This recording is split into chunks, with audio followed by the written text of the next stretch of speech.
Fellow peers, yes, because I'm of that same age, assuming.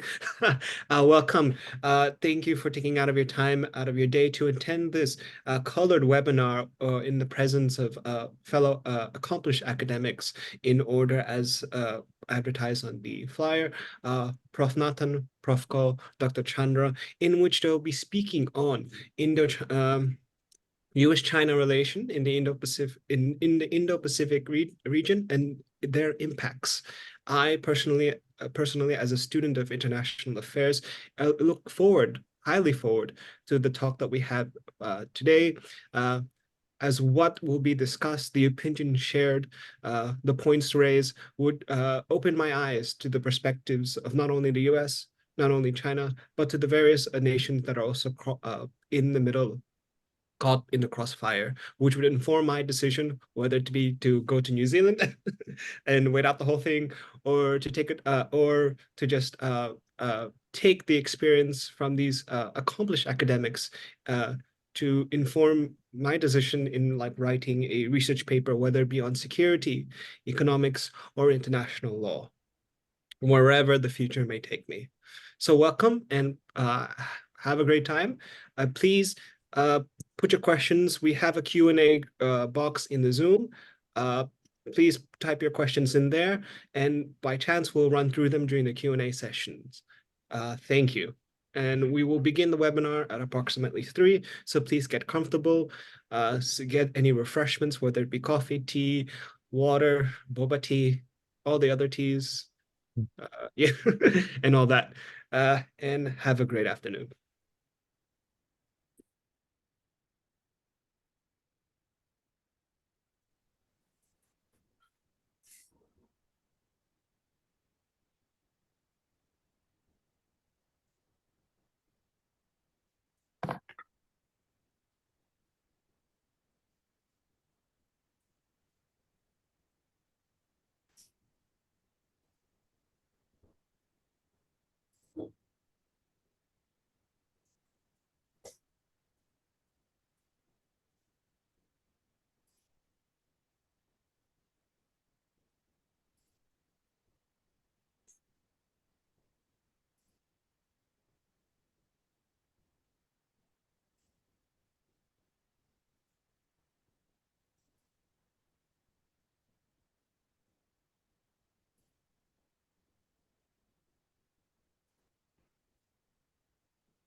Welcome, everybody.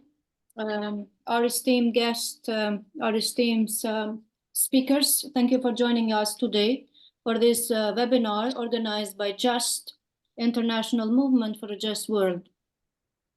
Thank you for being with us this morning, this afternoon, wherever you are.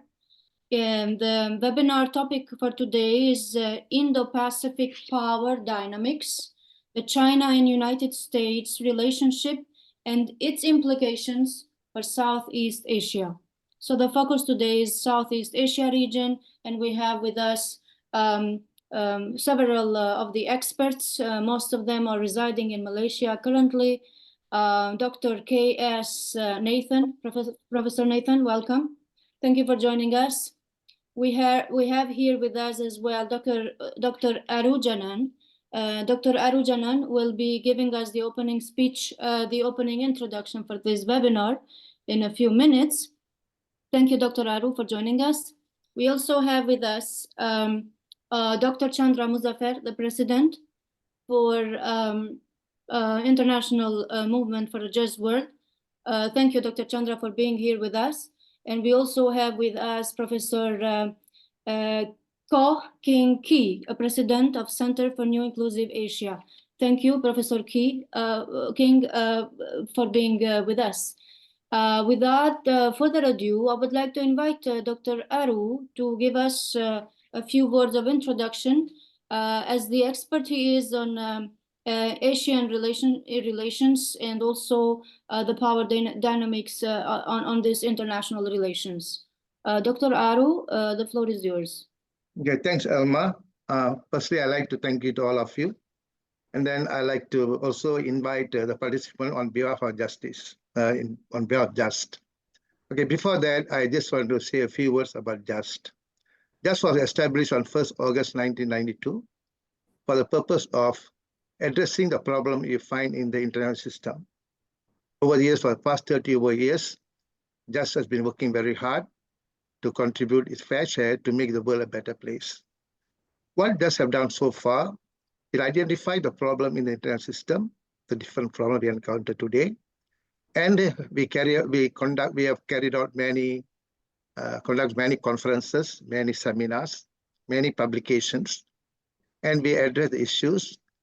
And then we try to change the public opinion, all done in a manner that is in line with our spiritual and ethical values.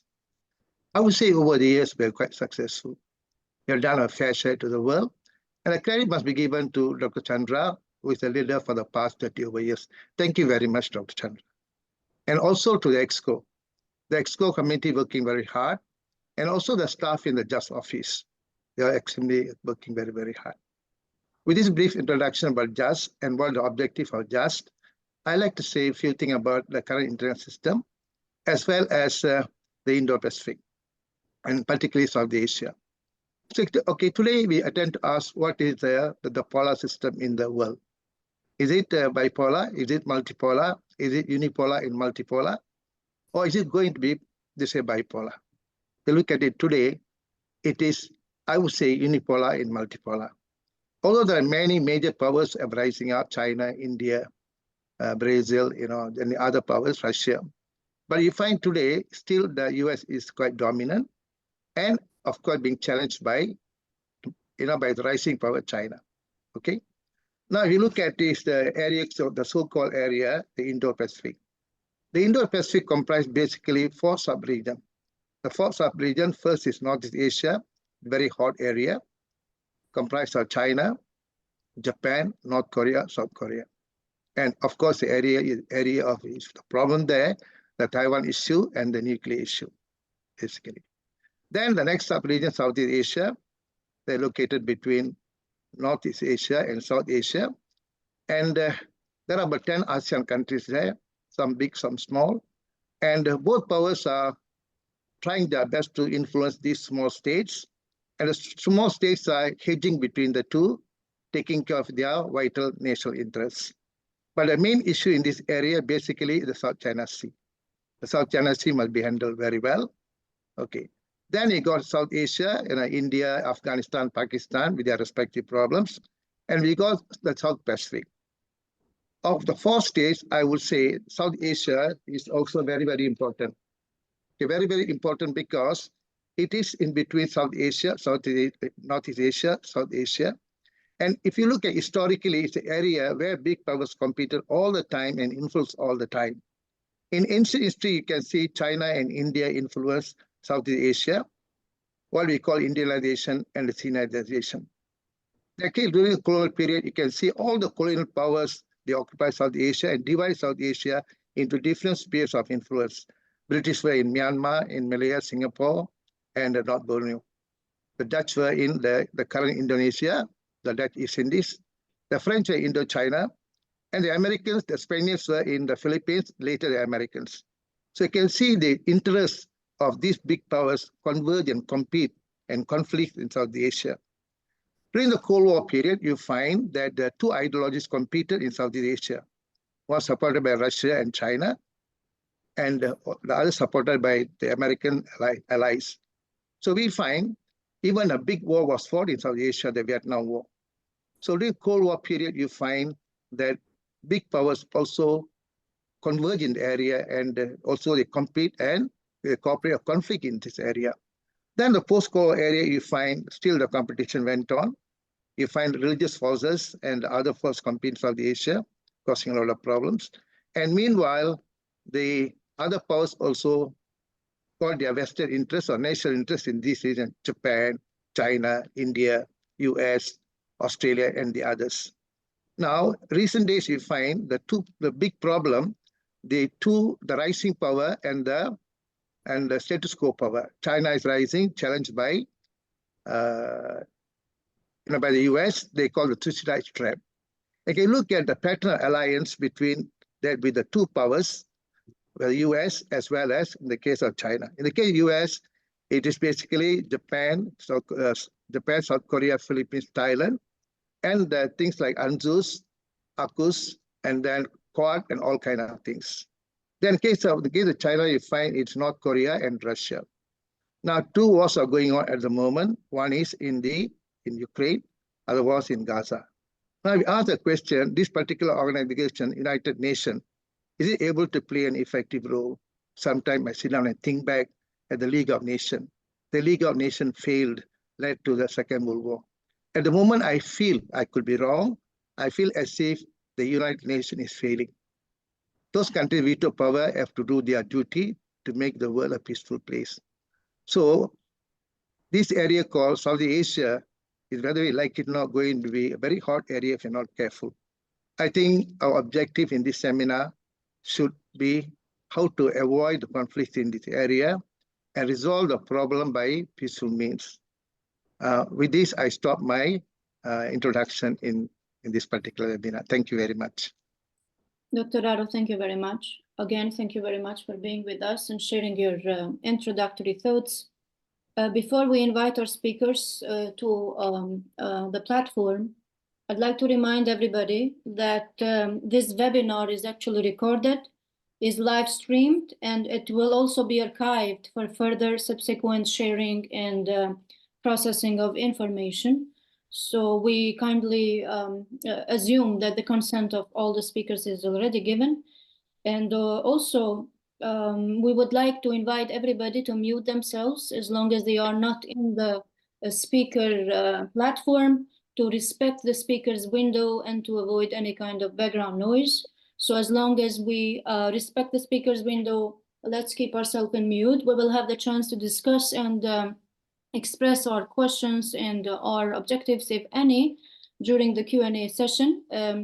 Of course, during the conversation, the speakers also might be observing or receiving certain discussant interventions, which is very welcome, but we will be limiting our conversation to the main speakers. Again, not to the present wider audience, which will be limited to the question and answers window at the end of this webinar. So at the same time, I'd like to say a few words about the background of our first speaker, Professor K.A. Snethan. Thank you for joining us. A few words on your background for the sake of audience are in order. Professor Nathan will be speaking about US-China relations and Indo-Pacific security. We are very eager to hear. Professor Nathan is a Malaysian born in Kuala Lumpur. He holds a PhD in international relations from Claremont Graduate University in California, United States, and also he holds LM from the University of London. He is an advocate and solicitor of the High Court of Malaya, having been called to the Malaysian bar in July 2015. Professor Nathan is currently a senior research fellow at the Asia-Europe Institute in the University of Malaya in Kuala Lumpur. I am very well versed with Asia-Europe Institute. While I was in Kuala Lumpur, I had a few visits there. Dr. Nathan, he served as the director of the Institute of Malaysian and International Studies, ICMAS, in UKM from January 2011 and until April 2013. Okay, so he also served as a senior fellow at the Institute of Southeast Asian Studies, ISEAS, this located in Singapore. He is current president of Malaysian Association of American Studies. Again, Malaysian Association of American Studies. Professor Nathan is the author of several books and dozens of articles.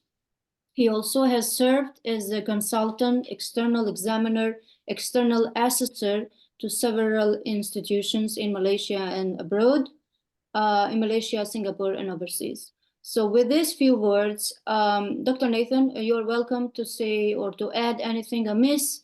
And also, we welcome you to start with the speech. As you are aware, 20 minutes have been allocated for your round. However, we are very flexible today, so you do as you please. Welcome. Thank you, Madam Moderator. Well, thanks for the kind introduction. And also, I think Dr. Aru also gave a very useful and comprehensive introduction to the strategic dimension of Asia Indo-Pacific security. So I will focus on US-China relations and Indo-Pacific security in my presentation, and what are the implications for Southeast Asia as well. So let me start by giving a very brief introduction to US foreign policy in Asia Indo-Pacific. What are the principles that govern US foreign policy in this region, and what are American goals in the Indo-Pacific region?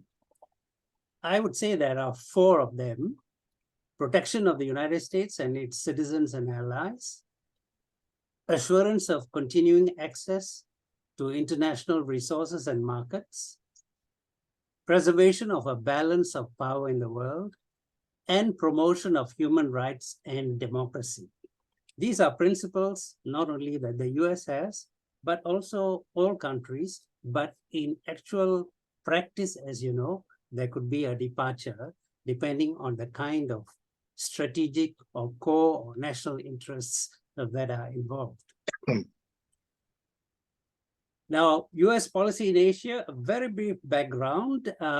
United States is an Asia-Pacific power and has been actively involved in Asia since Commodore Perry's visit to Japan in 1853 during the Tokugawa shogunate.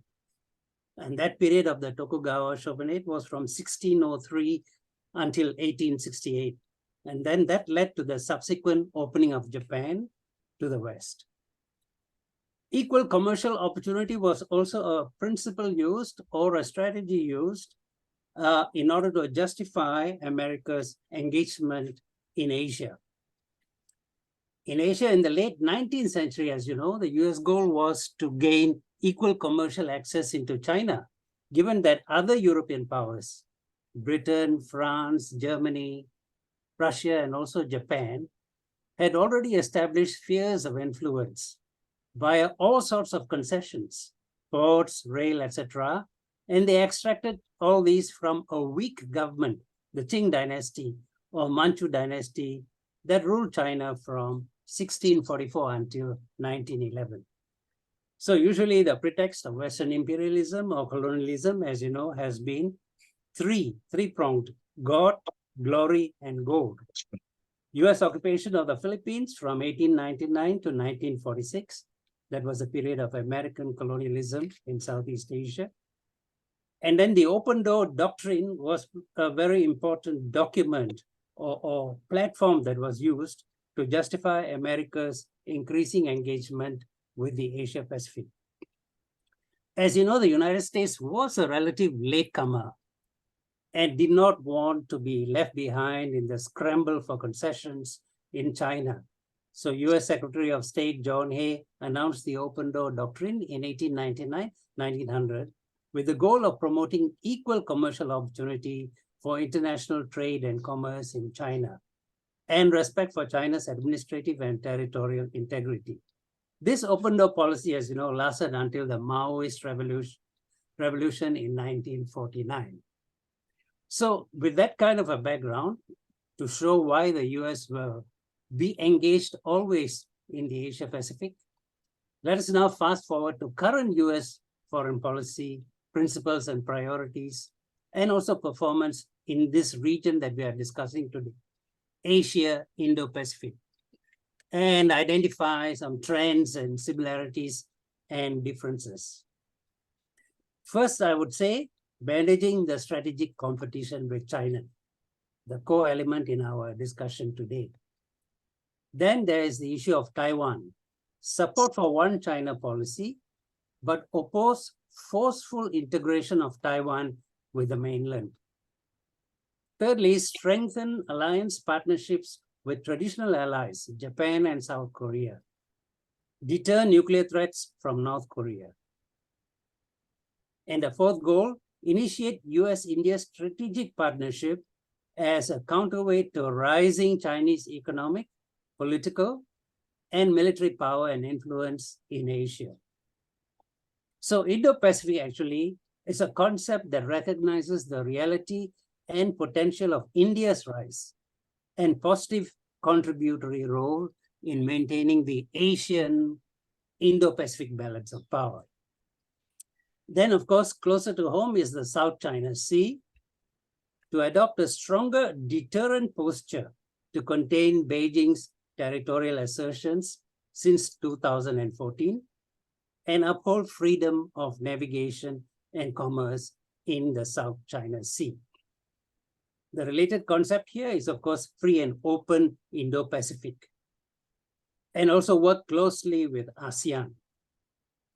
And as was already mentioned earlier about Quad and AUKUS, Quad is the Quadrilateral Security Dialogue, USA, Japan, India, Australia.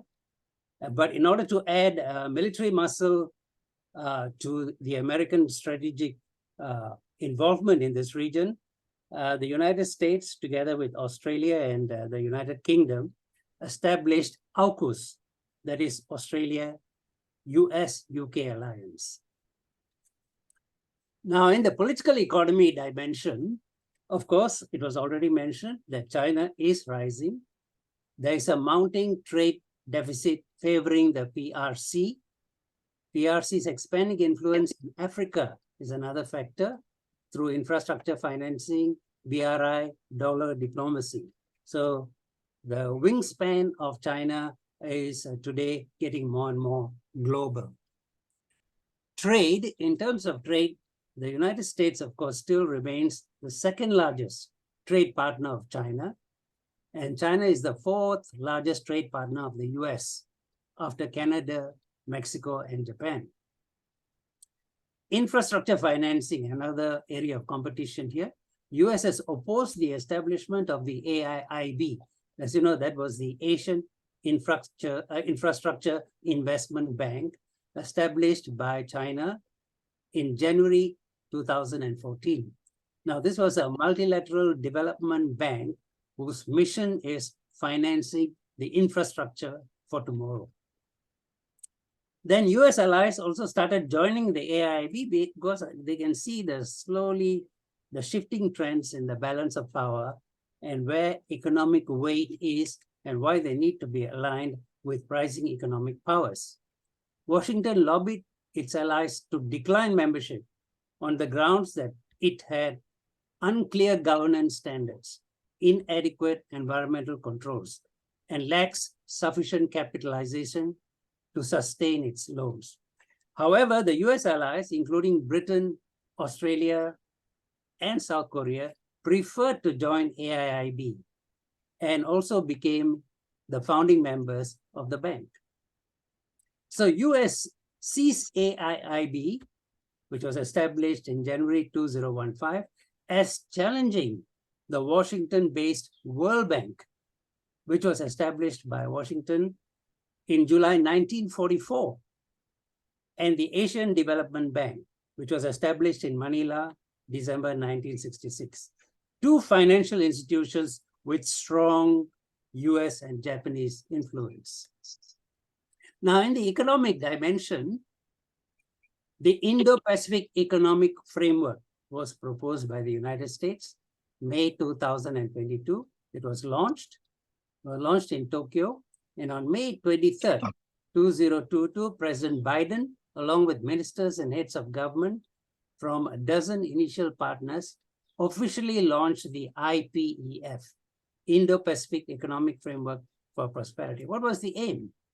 The framework seeks to advance resilience, sustainability, inclusiveness, economic growth, fairness, and competitiveness for the 14 IPEF economies. The framework also provides tangible benefits that fuel economic activity and investment, promote sustainable and inclusive economic growth, and benefit workers and consumers across the region. Now, the IPEF partners, there are 14 of them, USA plus 13, these are diverse partner countries representing 40% of global GDP and 28% of global goods and services and trade. They are Australia, Brunei, Darussalam, Fiji, India, Indonesia, Japan, Republic of Korea, Malaysia, New Zealand, Philippines, Singapore, Thailand, and Vietnam. So far, they have held 6 negotiating rounds, the last being in Kuala Lumpur in October 2023. Now, let's look at the political dimension of America's involvement in the region and the strategic competition with rising power China. President Biden, he conceptualized what I would call the B3W, Build Back a Better World, B3W. He announced it in June 2021. This was his initiative. Now, it was later branded under PGII, Partnership for Global Infrastructure and Investment, June 2022. Now, this is a West-led initiative for funding infrastructure projects across the world, especially in the global south, the developing world. And you can see it as a counter to China's Belt and Road Initiative. So there is the economic competition that is going on alongside with other dimensions, the military competition, the strategy competition as well.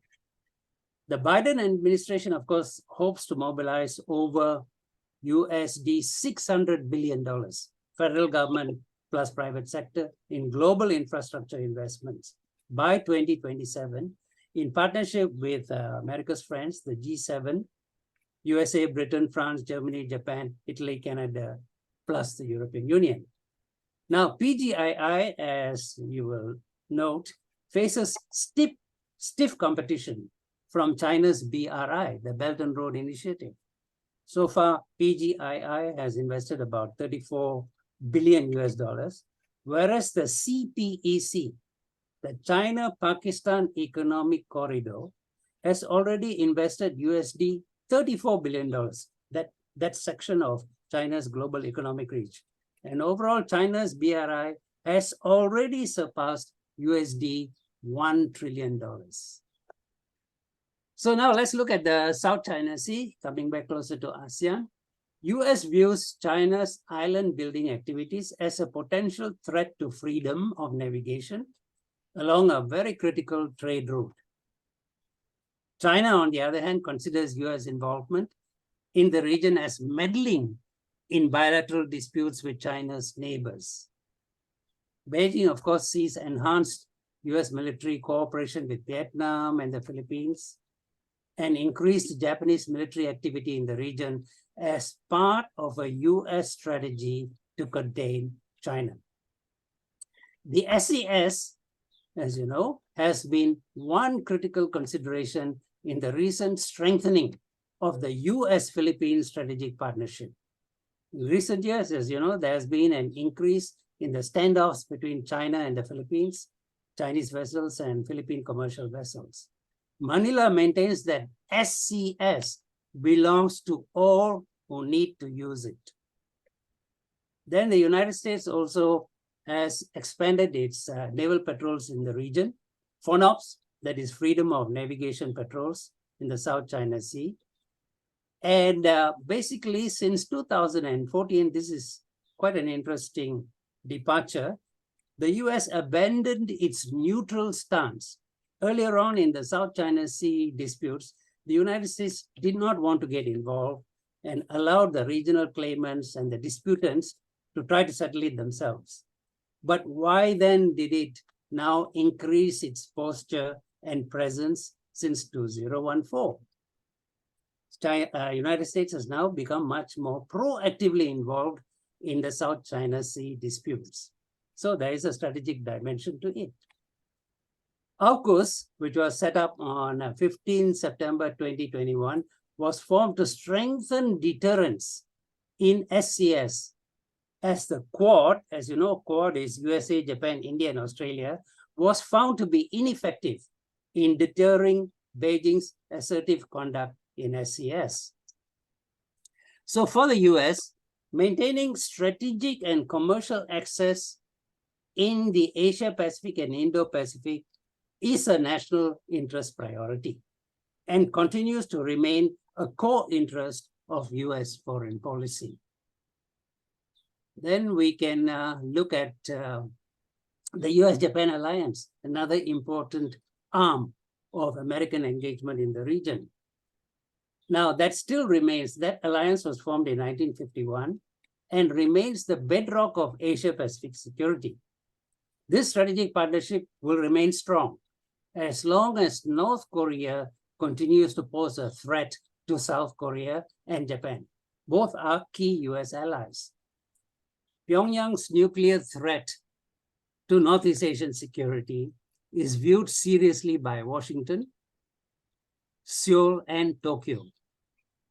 However, both Northeast Asian allies are required to pay more for their defense and security. As you know, this concept of burden sharing and partnership already started with the Nixon Doctrine of 1969.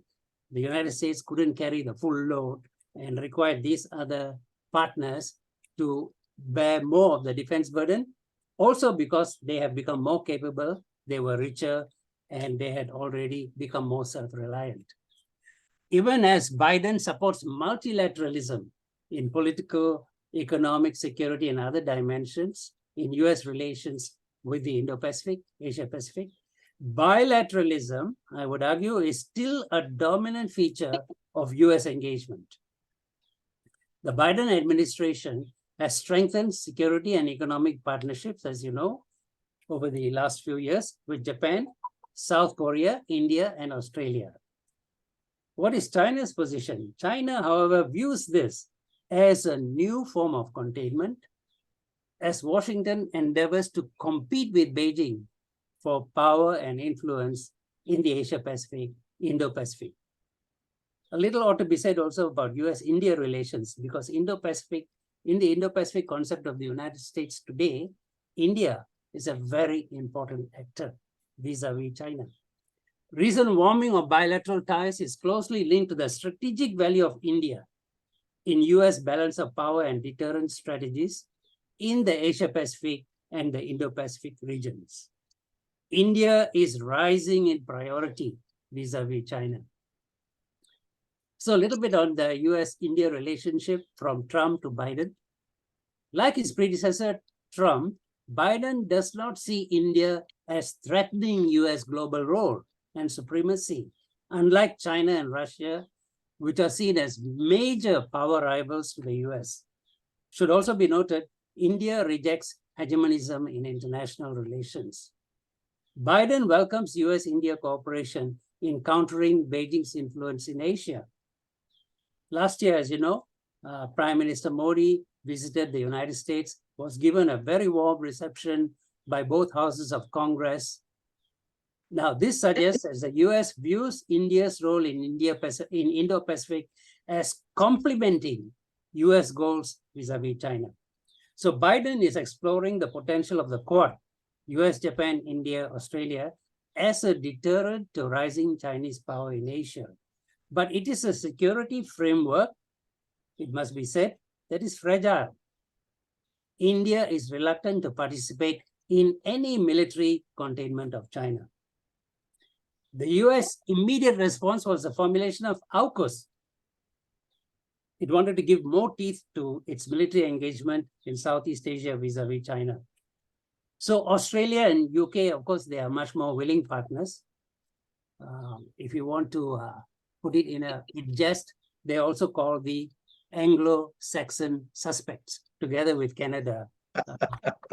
A military alliance firmly under US control to serve as a counterweight to Beijing's military expansion in Asia, Southeast Asia. Coming closer to the end. Okay, Southeast Asia. Where is ASEAN in US list of priorities? Talking about US-China competition and impact on ASEAN. Where is ASEAN? ASEAN is less priority because it is less of a headache for the US. The ASEAN momentum apparently does not polarize, although it procrastinates decision-making. However, US-ASEAN institutional dialogue relations remain strong, despite US and ASEAN's frustrations for lack of leverage in encouraging political reform in Myanmar after the military junta toppled the government led by Aung San Suu Kyi. Post-Cold War, US focuses more on building defense capacity of regional allies, that is more burden sharing. COVID-19 pandemic era, the non-traditional security issues such as health, security, sustainable development, green technology, climate governance have acquired greater importance in US-ASEAN development cooperation and capacity building.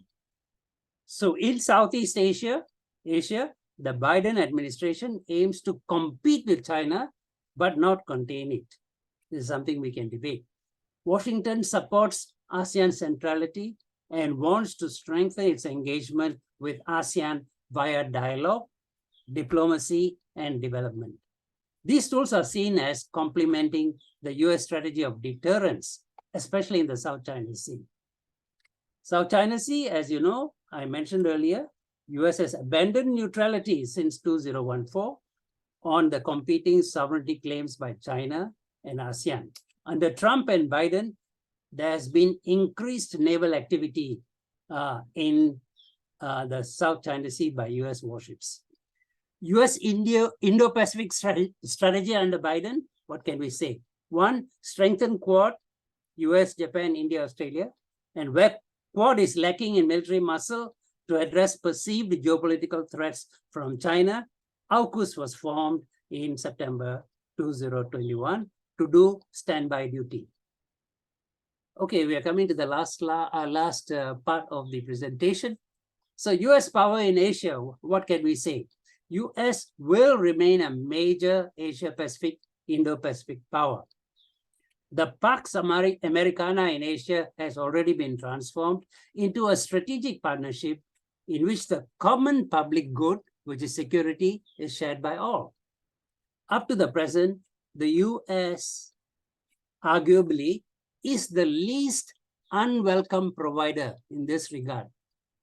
On the trilateral interaction, that is US, Japan, India, ASEAN, India, ASEAN, it would take a multilateral US president to decipher the strategic value of this enterprise to US national interests. The strategic challenge posed by China could well serve as an incentive to the quadrilateral powers in addition to Australia and UK. On the North Korea nuclear issue and also Iran, Biden is concerned over how these two countries, China and North Korea, can threaten American security. But how he will exactly handle this threat for the remainder of his tenure, he's got another year, as you know, remains to be seen, given new challenges arising from the Russia-Ukraine war and also the Israel-Hamas conflict in Palestine. As you know, the resources that the United States, it's also a nation state. The resources are limited.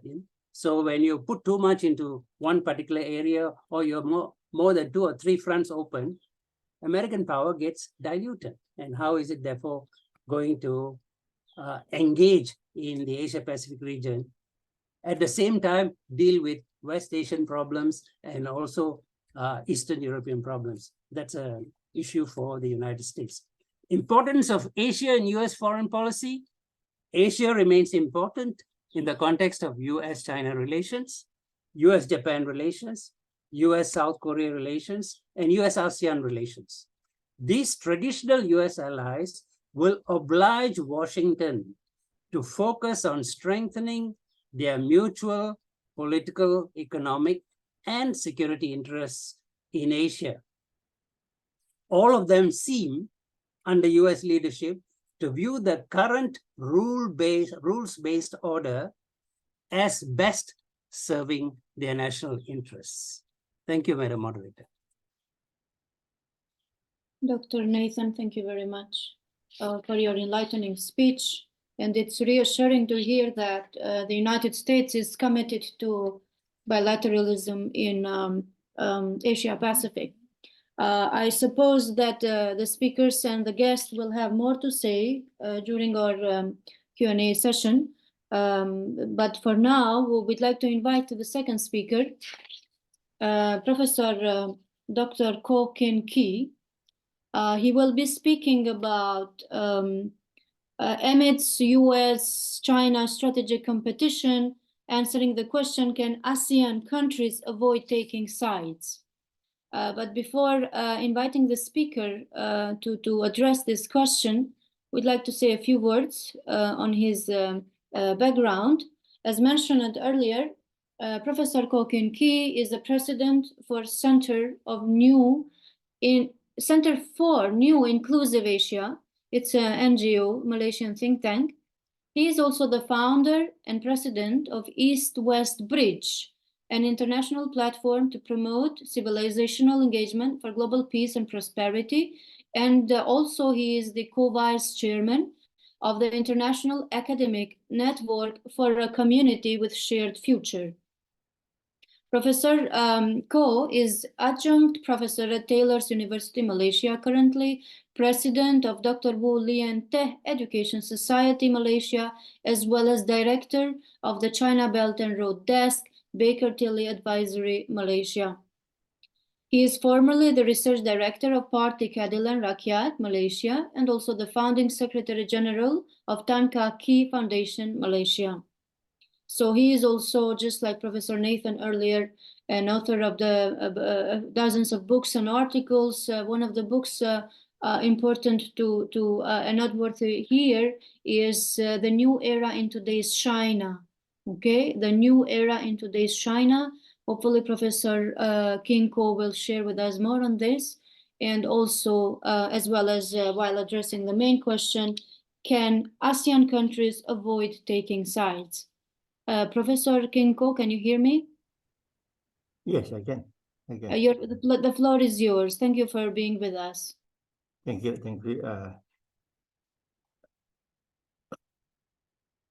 Dr. Chandra Musawa, President of the International Movement for Just World, Professor Dr. K.S. Nathan, Ms. Alma Barisa, moderator for the webinar, ladies and gentlemen. A very good afternoon to everyone. First and foremost, I would like to thank Dr. Chandra for inviting me to speak at this very timely webinar as tensions between China and the Philippines over South China Sea rises and US-China strategic competition continues. It's my privilege and honor to share with you my perspective on whether ASEAN countries can avoid taking sides amidst US-China strategic competition. Well, this title is a bit provocative, and I will focus on ASEAN, China, and US. So my presentation will cover 3 areas. First, China-ASEAN and US-ASEAN relations. Second, the historical background of US-China strategic competition. And third, can ASEAN countries avoid taking sides amidst US-China strategic competition?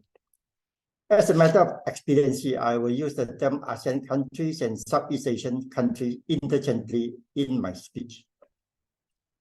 According to Professor David Schomburg, an eminent US scholar on contemporary China and international relations of Asia, Southeast Asia is where the great powers meet. The US and China are engaged in a broad-gauge competition in this sub-region, vying for position and influence. Vis-a-vis such competition, don't make us choose sides has been the mantra of ASEAN countries, indicating ASEAN member states' quest to strike a balance between counting on China for prosperity and looking to US for security. ASEAN countries are of vital importance to both China and the US, economically and geostrategically. For China, ASEAN countries are its close neighbors with long historical ties.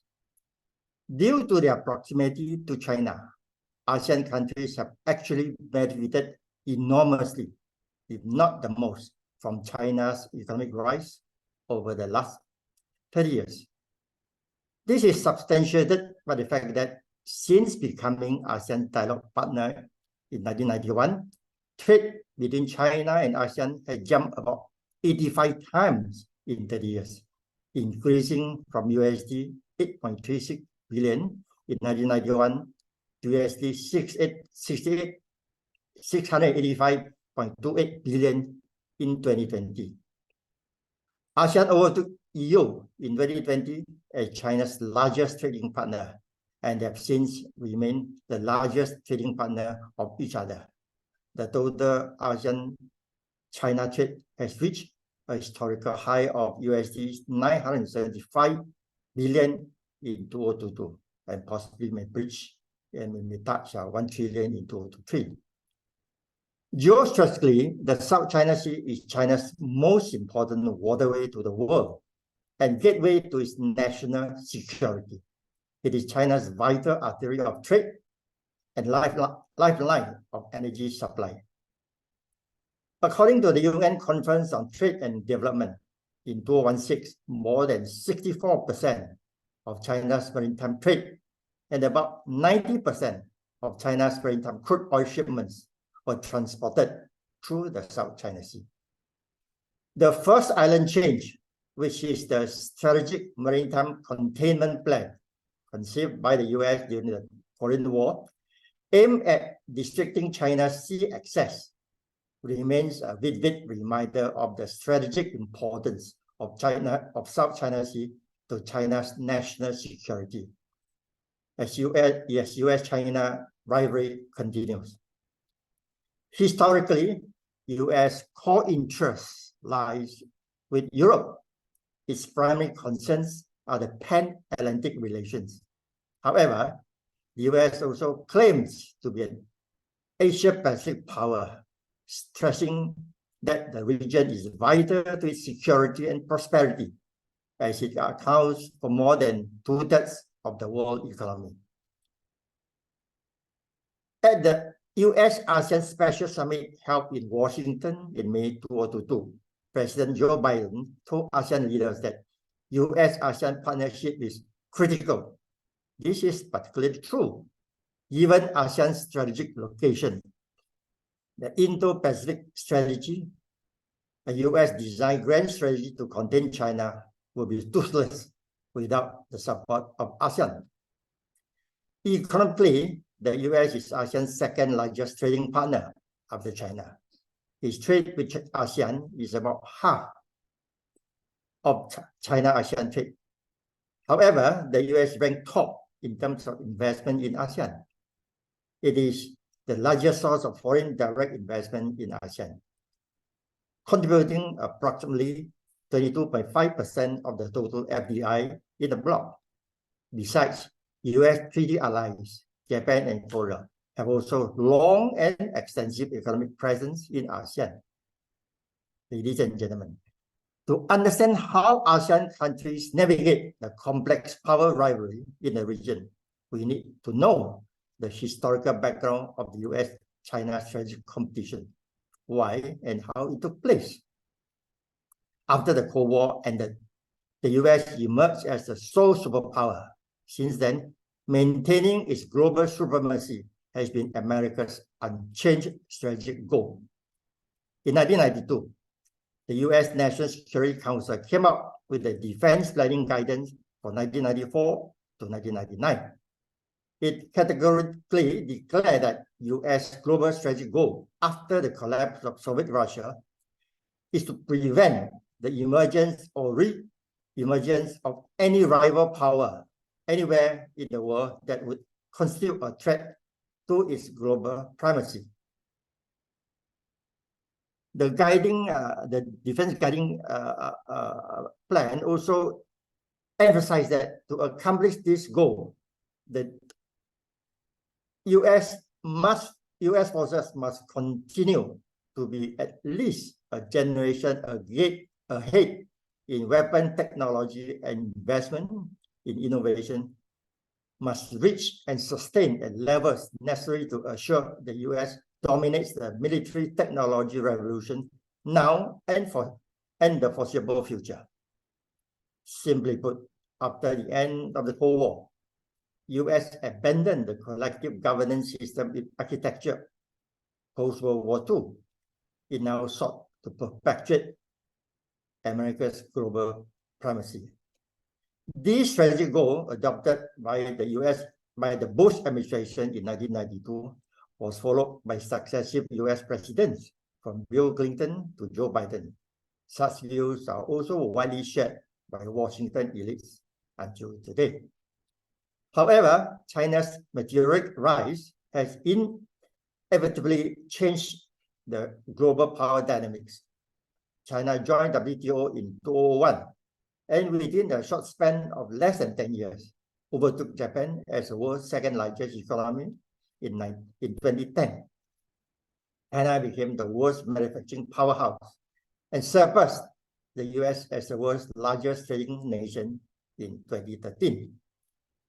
US overt containment of China began with Obama's pivot to Asia strategy in 2011, which was later relabeled as rebalance to Asia and the Pacific. Under this strategy, the US shifted its stand from the South China Sea dispute from not taking side to lending its support to the Southeast Asian claimant countries in the dispute. This marked the beginning of US involvement in South China Sea dispute, which eventually turned the South China Sea into the battlefield of US-China strategic competition. US-China relations plummeted under Trump as he launched a trade war with China and stigmatized COVID-19 as Chinese virus. He described China as a strategic competitor and a revisionist power, trying to shape a war antithetical to US values and interests. Joe Biden took even a more tougher position on China after he assumed office in 2021. The US National Defense Strategy 2022 asserted that the PRC is the only country with both the intent to reshape the international order and increasingly the economic, diplomatic, military, and technology power to do that. According to the US Secretary of State, Antony Blinken, as US cannot rely on Beijing to change its trajectory, it will shape the strategic environment around China to advance US geopolitical interests and vision. The South China Sea is obviously a perfect spot to shape the strategic environment around China. Destabilizing the South China Sea will stir up nationalist sentiments of China and ASEAN countries, thereby hurting their relationship. ASEAN countries, therefore, must be mindful and careful not to become an inadvertent actor in helping the US to shape the strategic environment around China. Ladies and gentlemen, Xi Biden meeting in San Francisco on November 18, 2023 appears to have stopped further decline in US-China relations and paved the way for the normalization of strained relations.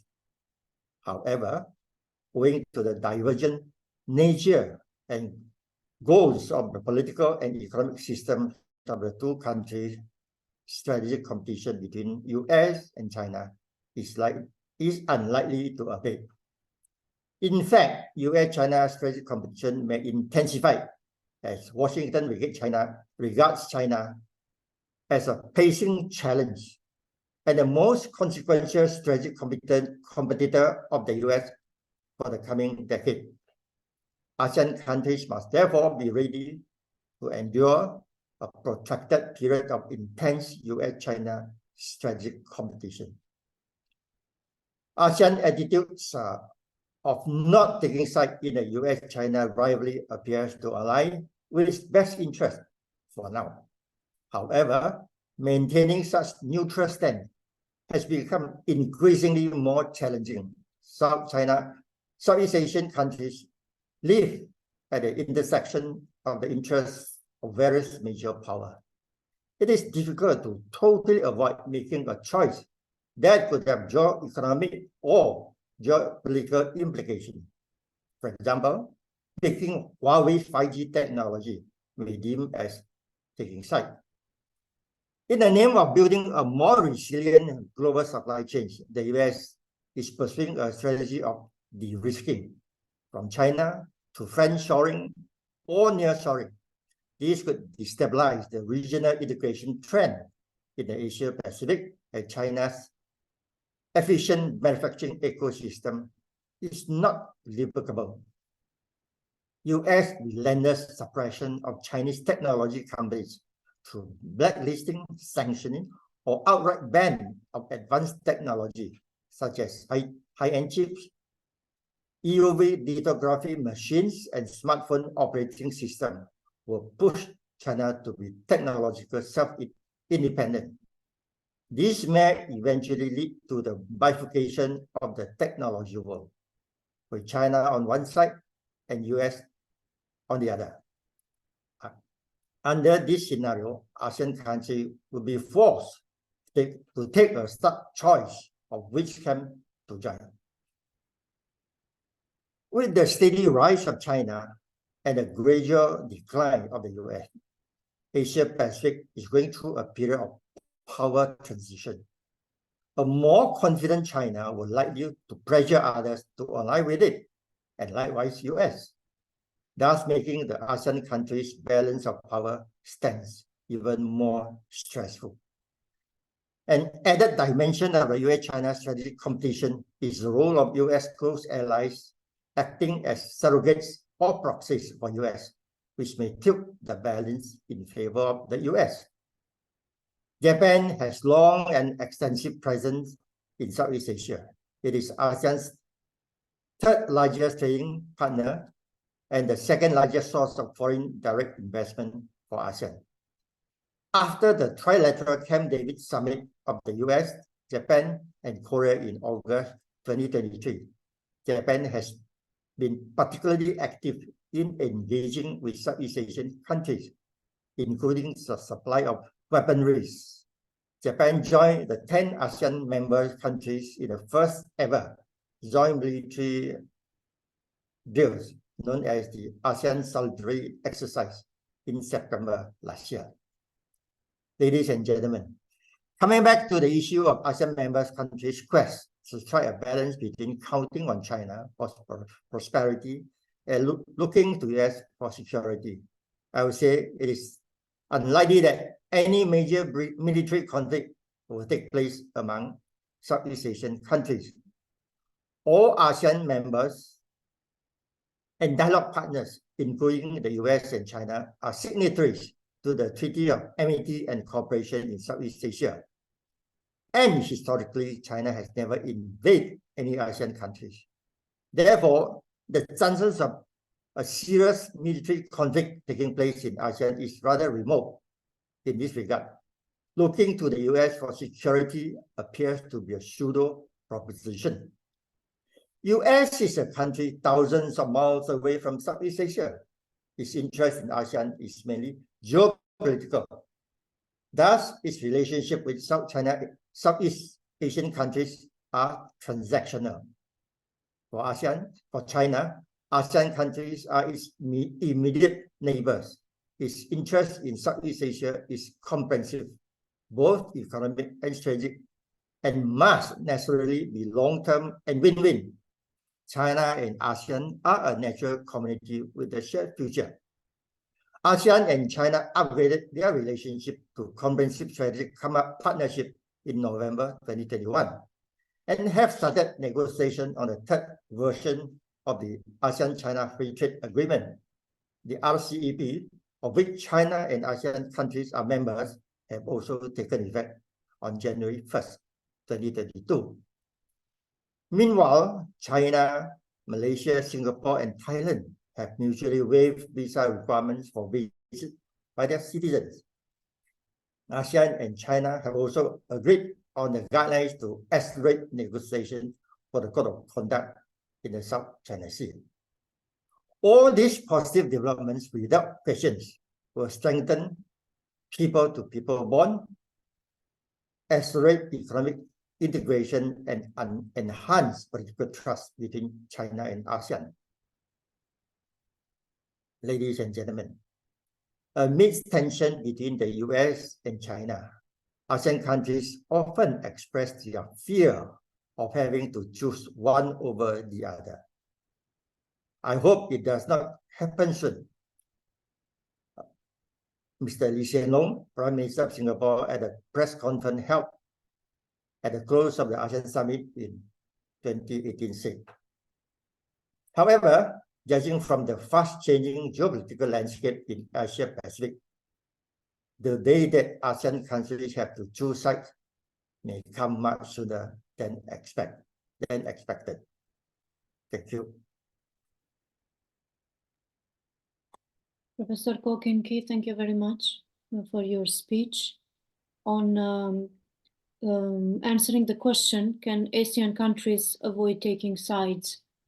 And as you have described, with the rise of China and the change in the geopolitical power dynamics, this forced choice for ASEAN countries is becoming much more pressing in that sense.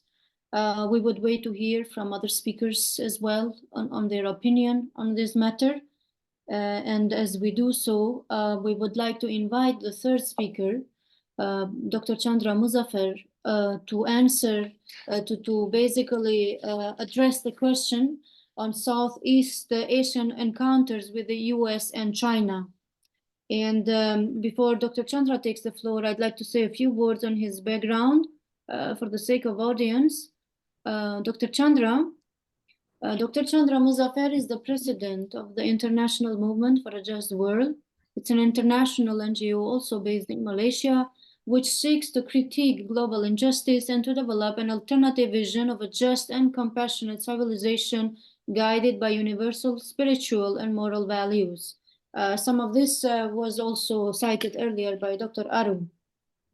Dr. Chandra has published extensively on civilizational dialogue, international politics, religion, human rights, and also Malaysian society. He is the author and editor of 32 books in English and Malay. Many of his writings have been translated into other languages. Among Chandra's latest publications are A World in Crisis, Is There a Cure? And Reflections on Malaysian Unity and Other Challenges. In 1977, Dr. Chandra has founded a multi-ethnic social reform group called Aliran Kesadaran Negara, widely known as Aliran, which he led for 14 years. Today, apart from his role in JUST, Dr. Chandra sits on the board of a number of international NGOs concerned with social justice and civilizational dialogue. Dr. Chandra was a professor and director of the Center for Civilizational Dialogue, University of Malaya, 1997 to 1999, as well as professor of global studies at University of Science Malaysia, 2007-2012. Dr. Chandra has traveled extensively abroad, overseas, giving lectures and speaking seminars and conferences. He is a regular speaker at meetings at home and abroad, as mentioned. He is also a recipient of a number of international awards related to his scholarship and social activism. Dr. Chandra, of course, is married to Mariam Maud Hashim, and they have 2 daughters. Dr. Chandra, it's a pleasure having you here. The floor is yours. Thank you, Elma. Fellow panelists, friends, peace be with you.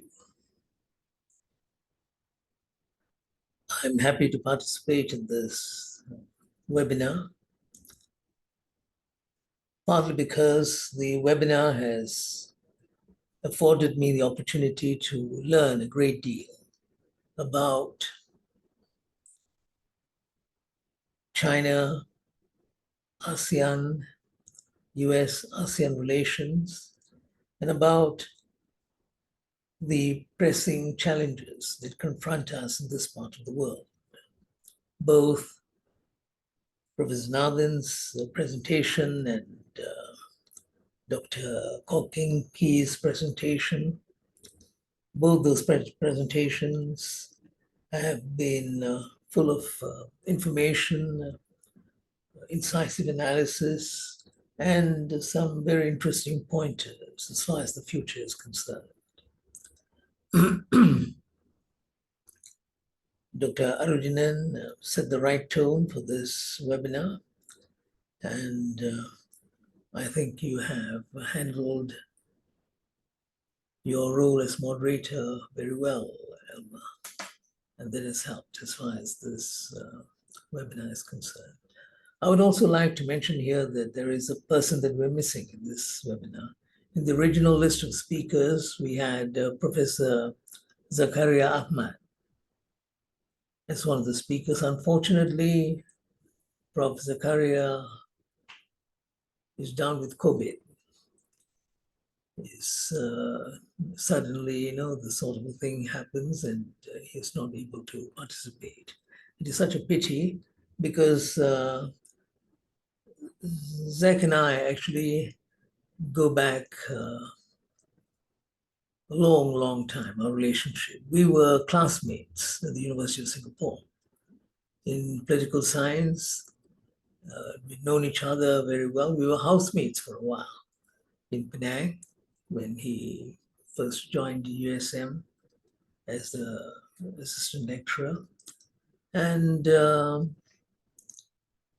we have from time to time, partly through the agency of Arujinan, met up and discussed various issues. So I hope Zakaria will have the chance to talk to us, just members and just friends, and in the future.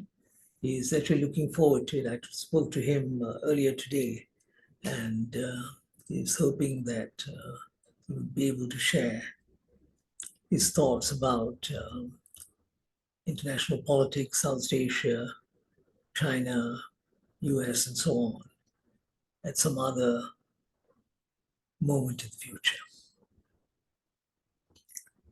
Friends, since the presentations have been so rich and so much has already been said, I'm going to be brief. I'll focus on 2 questions in my presentation. 2 questions. Draw some conclusions from those 2 questions. And then I hope pave the way for interaction with those who are listening to our webinar. The 2 questions that I would like to pose in this presentation. 1, why is ASEAN important to China? Why is ASEAN important to China? And linked to that, of course, is why China is important to ASEAN. That's the first question. Interrelated, first question. The second question is, what is ASEAN to the US? What is ASEAN to the US?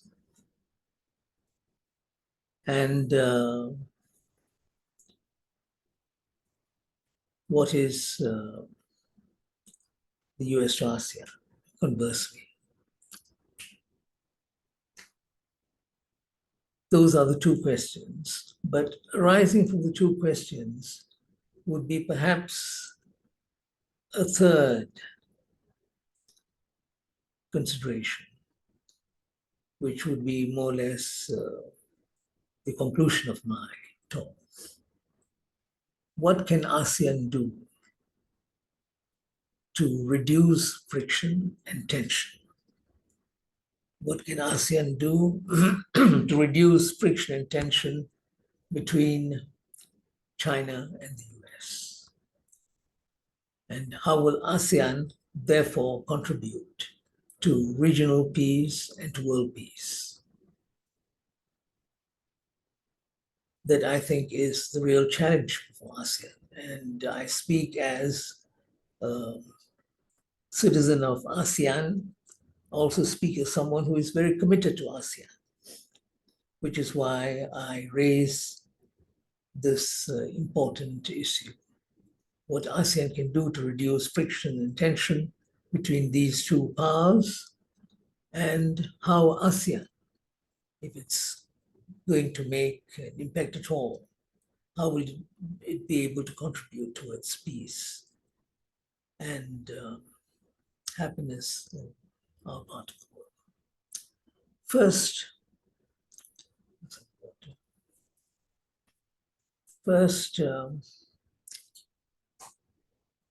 what does ASEAN mean to China?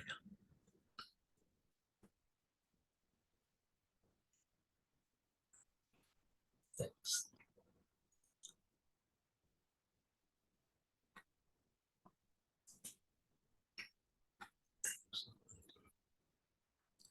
What does ASEAN mean to China?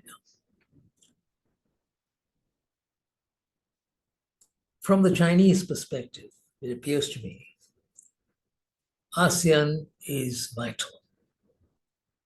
Why? Because ASEAN is China's neighbor. And this concept of neighborhood in international politics is very important. For the Soviet Union, when it was around, the Central Asian republics and the East European states were very important. They were so vital to the Soviet Union that if you look at the collapse of the Soviet Union, it had a great deal to do with what had happened in these two areas of the world and its impact upon the Soviet Union. So that's what neighborhood means in international politics. Look at the United States of America. Latin America, the whole of Latin America, Central, South America, the Caribbean.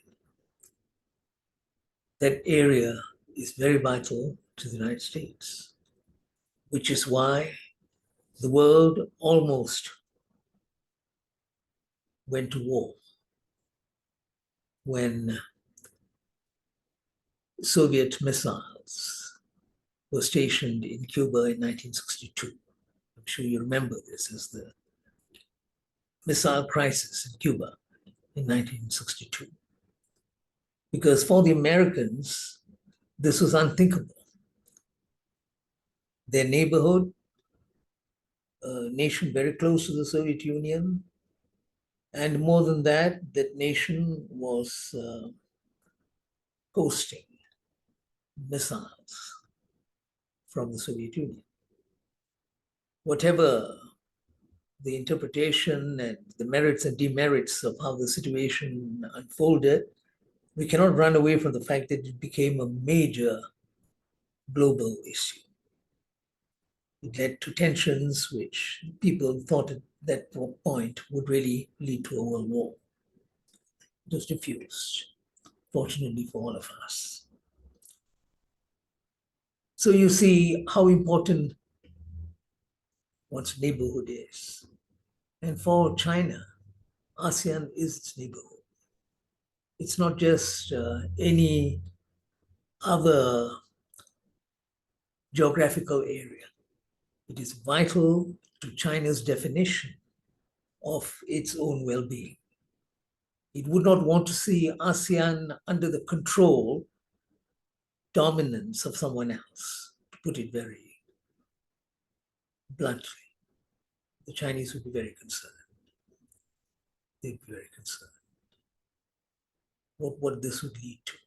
So this notion of neighborhood and our willingness to recognize this as a factor in international politics, how the neighborhood relates to a big power, powerful nation, that is something that one has to keep in mind.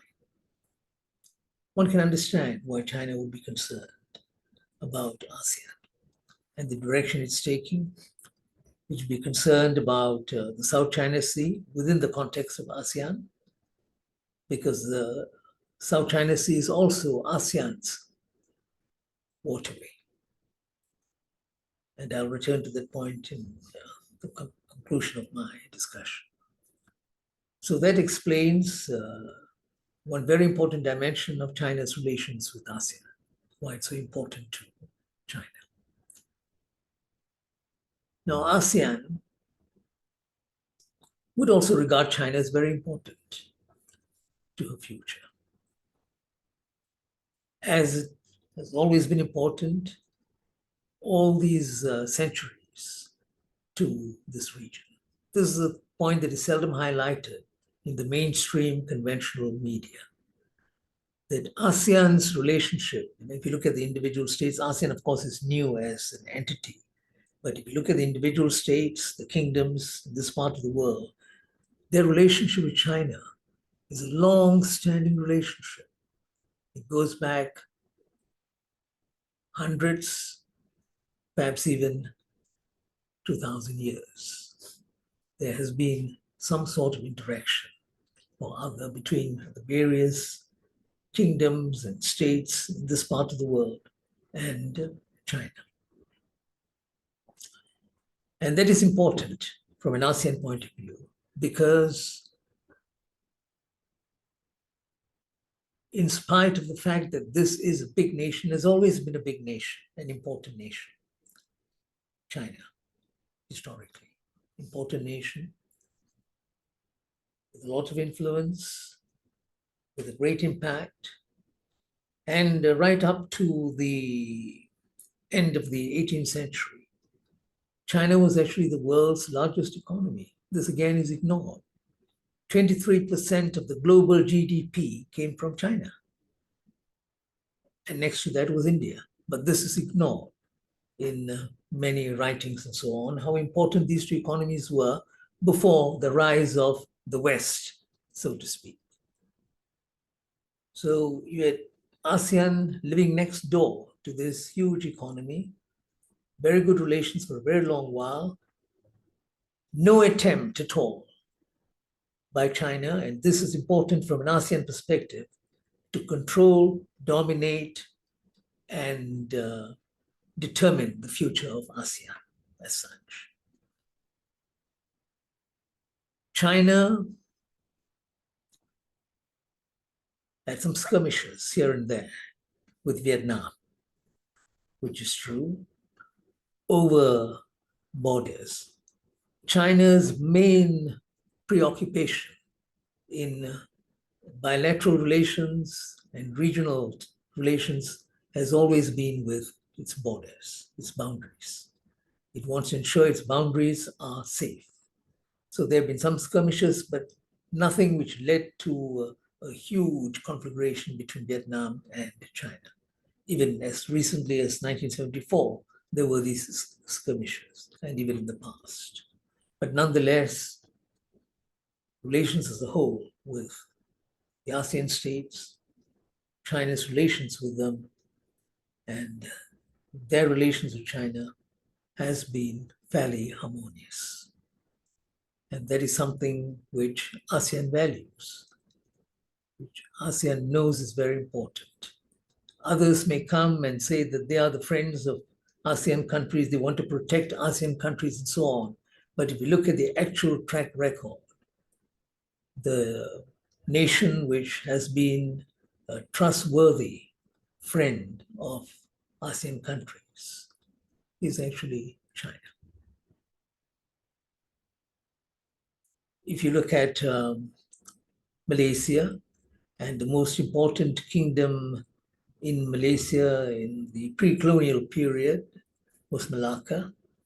Malacca had good relations with China.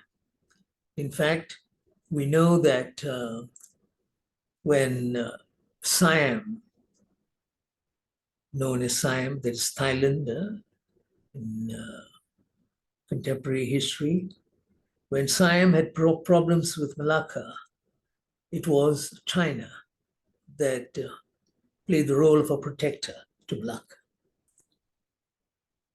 Did not have to send an army or did not have to provide military assistance as such, but the very fact that Malacca was close to China, that was enough as a deterrent. And Siam had to readjust its policies because of the relationship between Malacca and China. So that's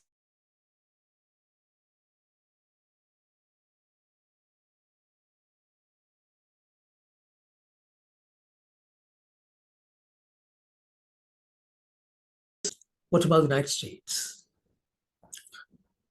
Its relationship with Southeast Asia. There is, I think, an important aspect of this relationship that has to be mentioned. The United States' relationship with ASEAN centered around the Philippines, as we know, at the end of the 19th century. The US was the colonial power, controlled, determined the direction of the Philippine state at that time. Of course, eventually when the Philippines became independent, it was from American rule. And of course, there were generations of Filipinos who would say that they owe a great deal to the United States of America.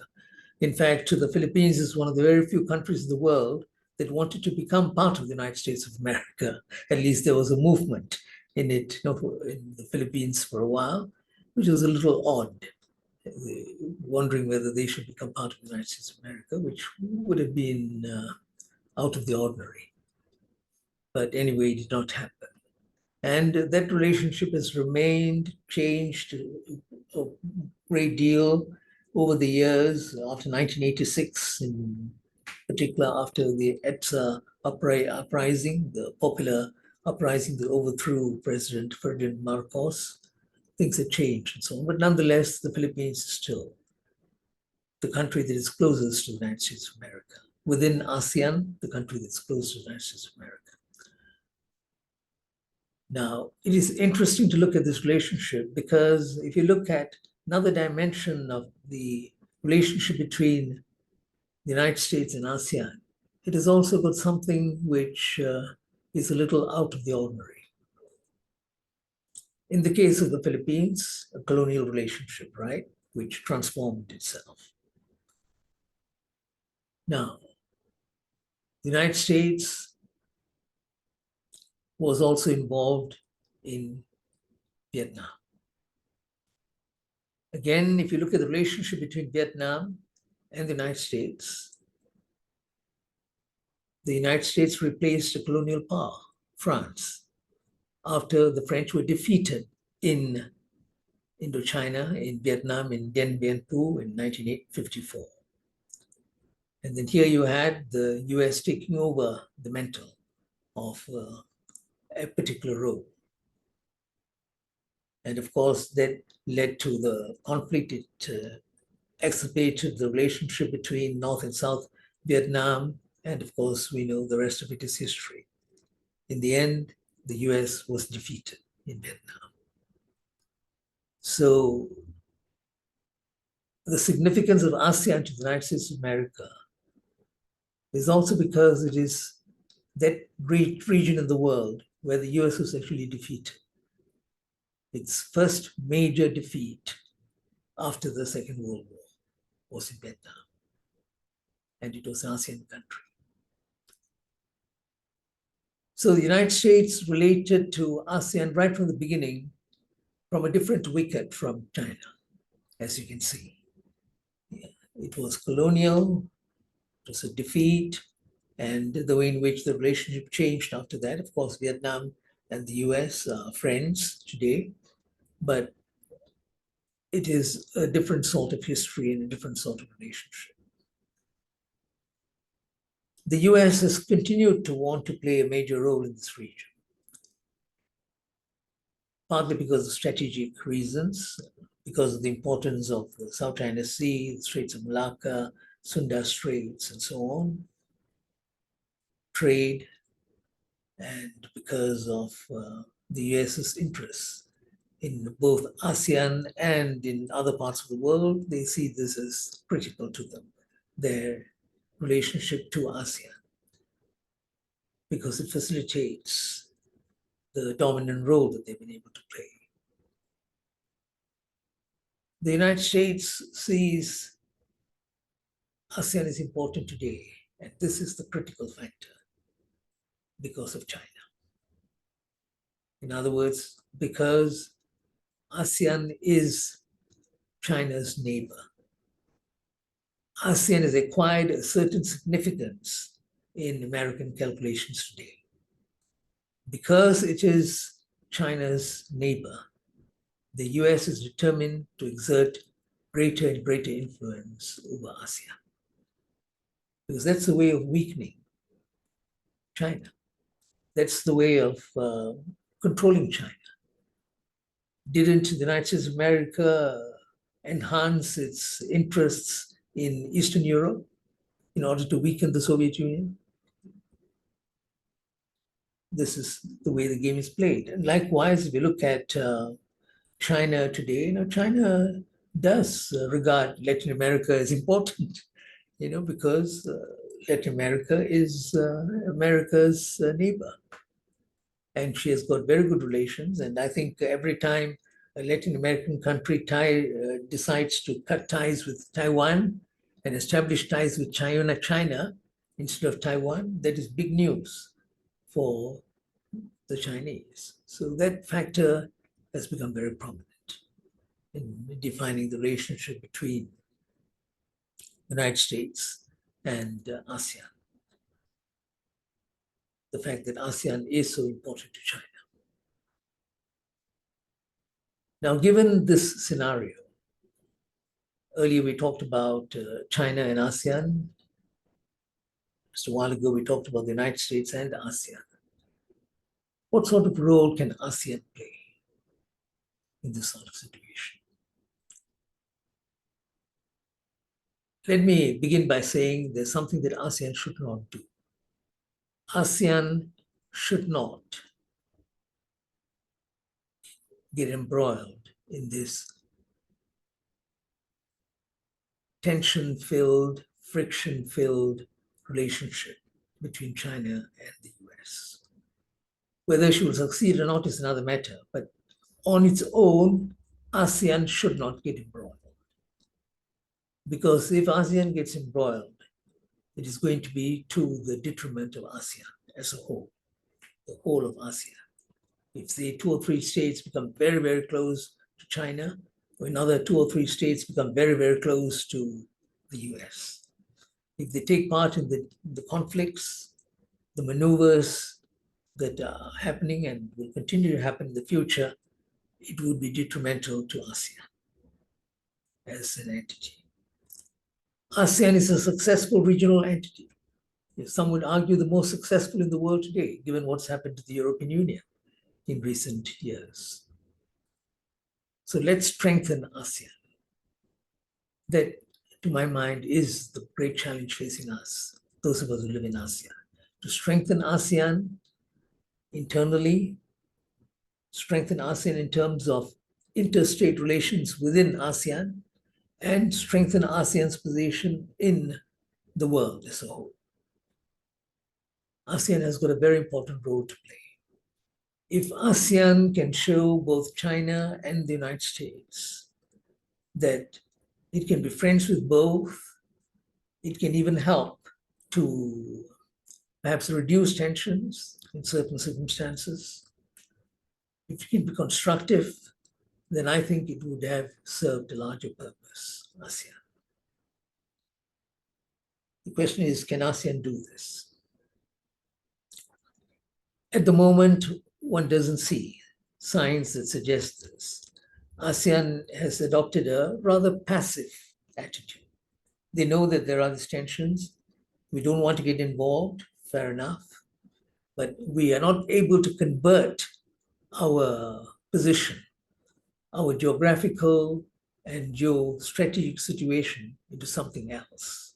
We've not been able to do that. And why haven't we been able to do it? Why has ASEAN not been able to do it? There are, I think, two main reasons why we've not been able to do it. And this should be our challenge. We should try to do this, transform ASEAN into something which is more meaningful in terms of not just China-US relations, but in terms of the larger politics of the region and the world. The two reasons why we have not been able to do this is because ASEAN is, in a sense, divided. Some states are more inclined towards China, and some states are more inclined to the United States of America. We don't say this openly. We don't talk about it in the public arena, but this is the reality. If you look at, say, on the one hand, Cambodia, Laos, Myanmar. On the other hand, you look at the Philippines and Singapore, for instance. You know where the inclinations are. This, I think, is a problem. ASEAN should be loyal first and foremost to ASEAN, not to the United States or to China. All the countries, they should realize this. It's very important to strengthen their relationships among themselves, forge closer ties among themselves. They should not get into a situation where they become indebted to either the United States or China. And they'll play a much more effective role if they can do that, together with the support of their other comrades in ASEAN. They should try to do that. You know, one of the countries which I'm told from inside circles that has tried to give ASEAN a truly non-aligned role in that sense is actually Malaysia. Malaysia has done fairly well in playing this sort of role. I mean, when it had to take a strong stance against China, it did at an ASEAN meeting, at an ASEAN regional meeting. When it has had to take a stance against the United States, it has. So so Malaysia, our own country, has done better than others in this respect. And that is something which I think should be emulated by ASEAN as a whole. So this is one reason, because of these inclinations.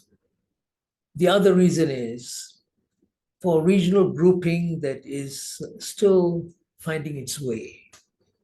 It's done well, stuck together, overcome some little crisis here and there. Its internal trade is increasing. That's trade within ASEAN, it's increasing, which is good. But we would have done better if we had a dynamic ASEAN leadership. We don't have. If we have someone either in Indonesia or in one of the other countries in ASEAN who had that larger ASEAN vision, who was able to bring the countries together, set a new purpose for them, give them a new direction, give them a push that is needed time and again, that sort of leadership. Why do I say it's important? Because if you look at the European Union, the fact that you had two great personalities in the European Union in the initial period, in the 50s, 60s, perhaps even the early 70s. One was Charles de Gaulle, his first commitment was to Europe, an independent Europe that is not subservient to the United States or to the Soviet Union, right in the midst of the Cold War. And the other leader in Europe was Konrad Adenauer of West Germany. They were both visionaries, both different in some ideological sense, but they had this European vision, a first commitment to Europe. We don't seem to have that. We don't seem to have that. It is a pity, and some had argued that maybe Suharto could have played the role, but because Suharto had compromised in other respects, if you look at his national role and the huge mistakes that he made, the way in which corruption grew in Indonesia during his time and so on, that compromised his regional role, his larger role. But this is what we need in ASEAN. We hope one day there would be such a leader in ASEAN who would be able to play that role. Maybe not just one leader, 2 or 3 leaders who have got that ASEAN drive, that ASEAN vision, who will be able to carry ASEAN forward, especially at this critical time. So these are, I think, the reasons why we don't seem to have been able to forge a more powerful identity as a regional entity. One, because of the inclinations of individual states towards this or that big power, and number 2, because of a lack of leadership within ASEAN. But this, to my mind, is very, very critical. ASEAN has to play that role. ASEAN has got 670 million people. It's a very big entity. It is very rich in terms of natural resources. It is a much more stable and peaceful part of the world compared to many other parts of the world. Today, one can argue that ASEAN is one of the most peaceful regions in the world. So we should be playing that role, a much more important, more dynamic role, which would help both US and China in the end, because in the end, they will have to respect ASEAN, these 2 countries. And they will have to respect ASEAN's independence and also adjust their own behavior at the regional and international level to suit the role of this entity whose power they would respect. But we have not been able to do that. So this is what I think we should do. In other words, the key to harmony between the US and China, since we're talking about these 2 countries, the encounters in Southeast Asia, the key actually lies in ASEAN. It lies with the ASEAN countries. If we can play a more meaningful role and give ASEAN the greater meaning, I mean, just take something very insignificant in a sense, to give you an idea of why we have failed. If you look at ASEAN countries, the curricula of the schools, secondary schools in all the ASEAN countries, how much emphasis is given to ASEAN as such? Hardly. People know so little about their ASEAN neighbors, Singaporean, a Malaysian, Indonesian, a Thai, a Laotian, how little they know about each other. The history, the geography, the cultures, the heritages, they know so little. That's because we don't really have a personality as such. In that sense, Europe, in an earlier stage of the European Union, when it was beginning to evolve, it had done a much better job. Dr. It knew Chandra, I more think about Sorry. there's been some studies about the awareness of ASEAN among ASEAN youth versus the awareness of Europeans youth for European Union. But identity as such shouldn't be seen as a make it or break it factor. Even though the awareness in ASEAN is lower, the commitment and like you said, the dedication to peace could be a key factor. Yeah, true. But that is a dedication, to peace, which doesn't really exist at the level of the masses as such.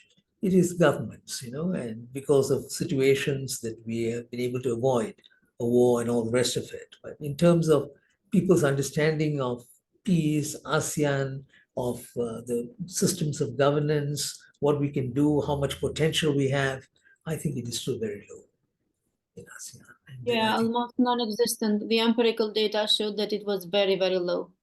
yeah, it is low. That I think is sad. So let me now conclude by saying that yes, ASEAN could become the cockpit of conflict. The danger is there, without any doubt at all, between the US and China. And the conflict which would be pivotal, which would determine the future of these two huge nation states, would actually be a conflict involving this region, because that's where the question of power would be defined. ASEAN as a neighbor of China, and the US is wanting to weaken China's position. This would be the conflict which would be detrimental to the region. We can play a role, we can do much more, and I think this is what we should be working towards. And perhaps civil society groups like JUST and many other groups, they can do something to help increase this consciousness, this awareness, and more than that, a commitment, a genuine commitment to a different vision of ASEAN and the region as a whole. Thank you very much. Thank you, Dr. Chandra. Thank you. And with this, as mentioned earlier by Dr. Chandra, unfortunately, Dr. Zakaria is not with us today. We wish him a speedy recovery. Therefore, we are missing actually his speech. We only have to close with the three speakers. And now we have come to the discussion part, conversation. The speakers are welcome to engage and perhaps intervene in each other's major points made during the speech. And the floor is open as well for question and answer by the audience. As we speak, we are receiving a few questions, and also we have received a few earlier. But before we start addressing the question, Dr. Chandra, please allow me a minor comment about the neighborhood part and also about the China as a peaceful factor, historically speaking. One of the reasons why we sort of imagine China as a peaceful factor, again, historically speaking, is because China didn't take the fleet and go and occupy Europe, for example, like the Europeans did. They came to Hong Kong, they came to Indonesia, Philippines, and so on. But I am afraid that this is a little bit simplistic. Not because I don't want China to be that kind of peaceful factor, historically speaking, and as you know, at a present day, we really wish that very much. But I am afraid that there is a little bit of risk there if we paint the picture too rosy for China as a global factor nowadays.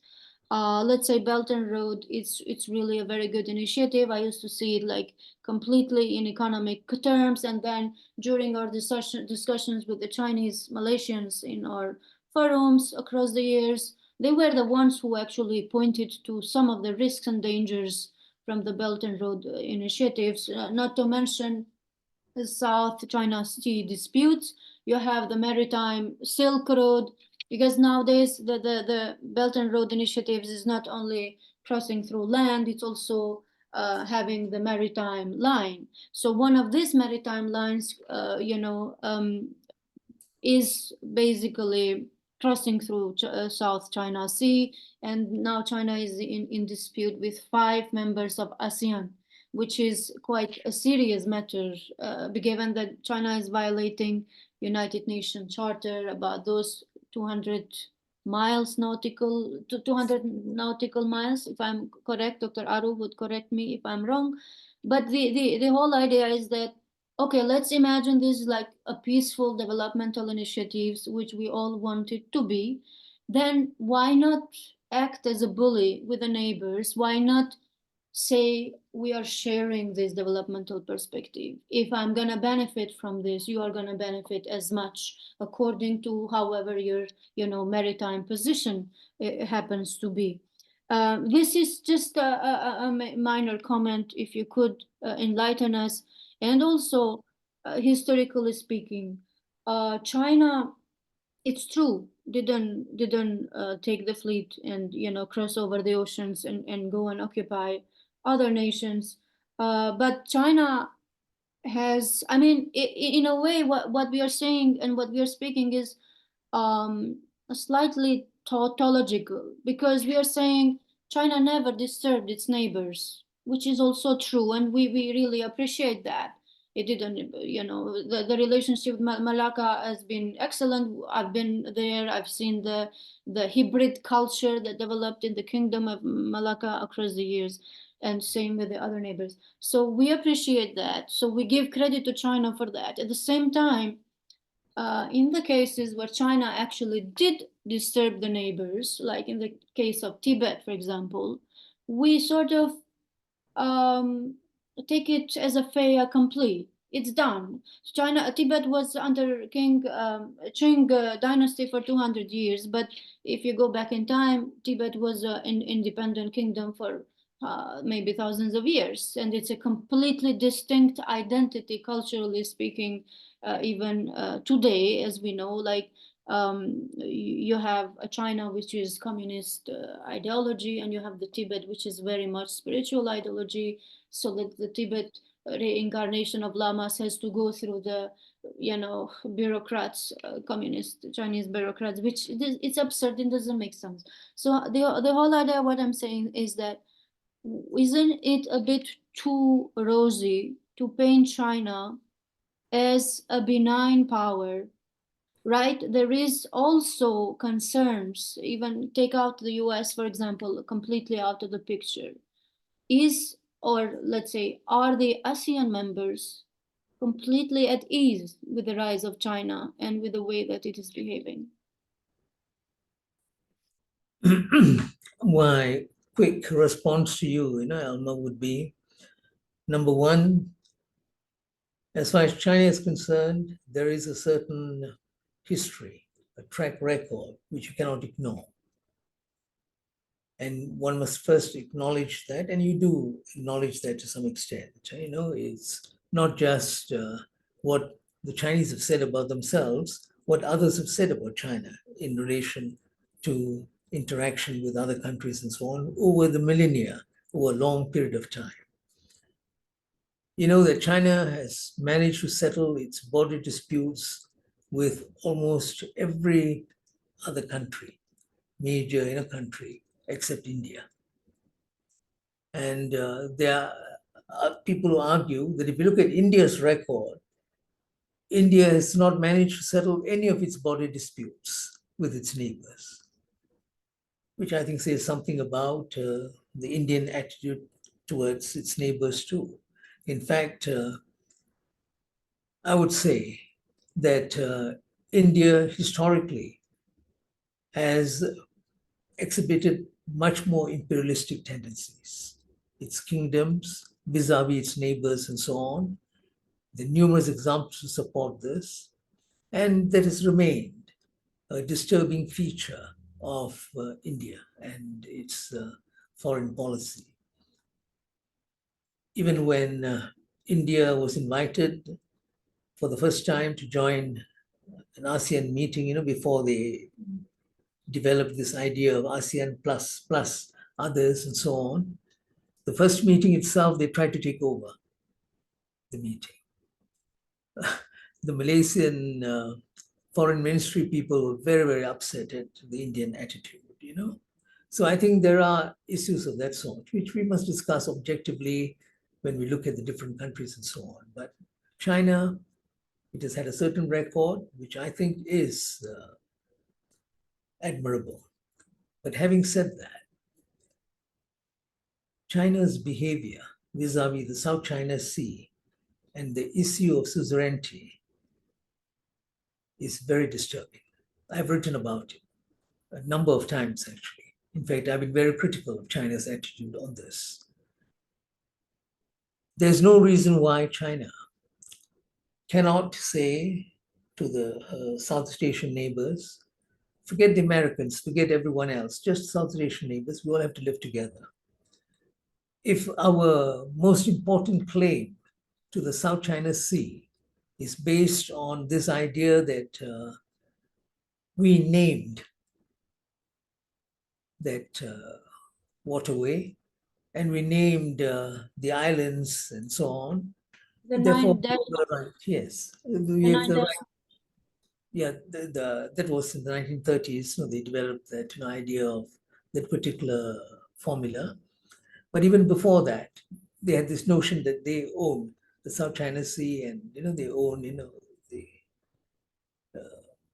the right to the islands in the indirect sense. Yeah. I think this is very disturbing because if you look at the history of Southeast Asian countries, whether it's Malaysia or the Philippines or Indonesia, these are all countries which have got long maritime histories. And they had been using that waterway.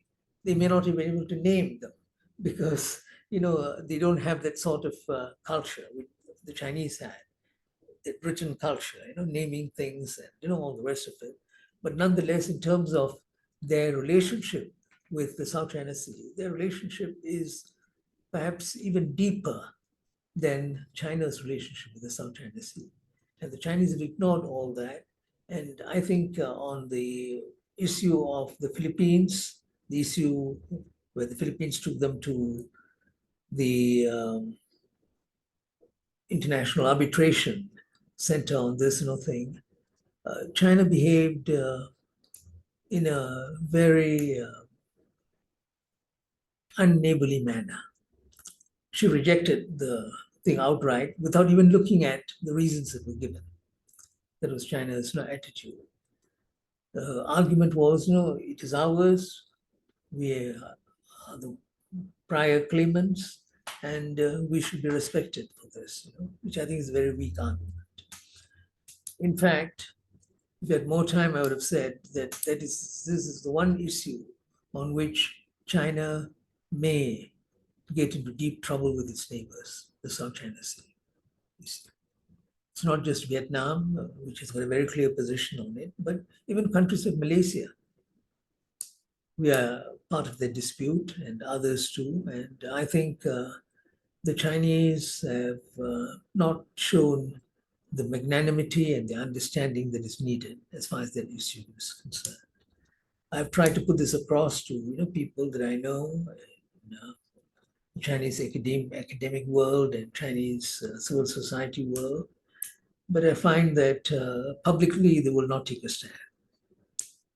They will not take a stand because they're seen as going against maybe the nation's interests. I don't know, but they don't take a stand. Yeah, it is. I think Dr. I'm- Can I make a comment? Yes, please go ahead. Yeah, I just want to follow up on Dr. Chandra and the moderator's comment. I just want to share a bit of my view.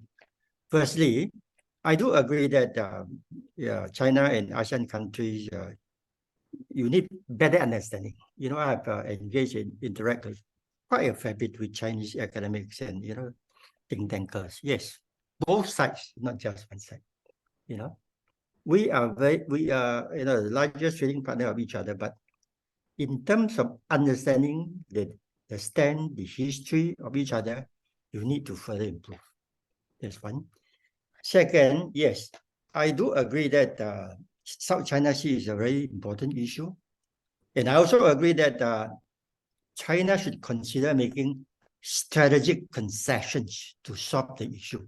As I mentioned in my speech, without the endorsement and support of ASEAN countries, the Indo-Pacific strategy by US is useless. So the minute you solve the South China Sea issue, the US Indo-Pacific strategy will be useless waste paper.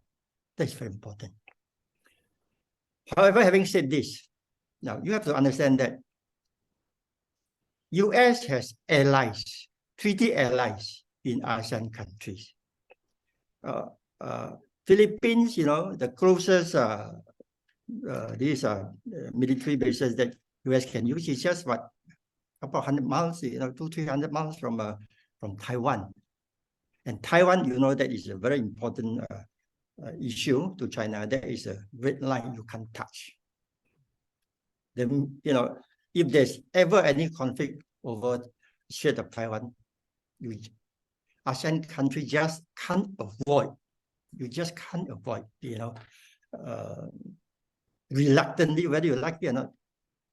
So what happened if, they say under the treaty agreement that Philippines allowed US to use its military bases. So if, let's say, ASEAN has no this treaty with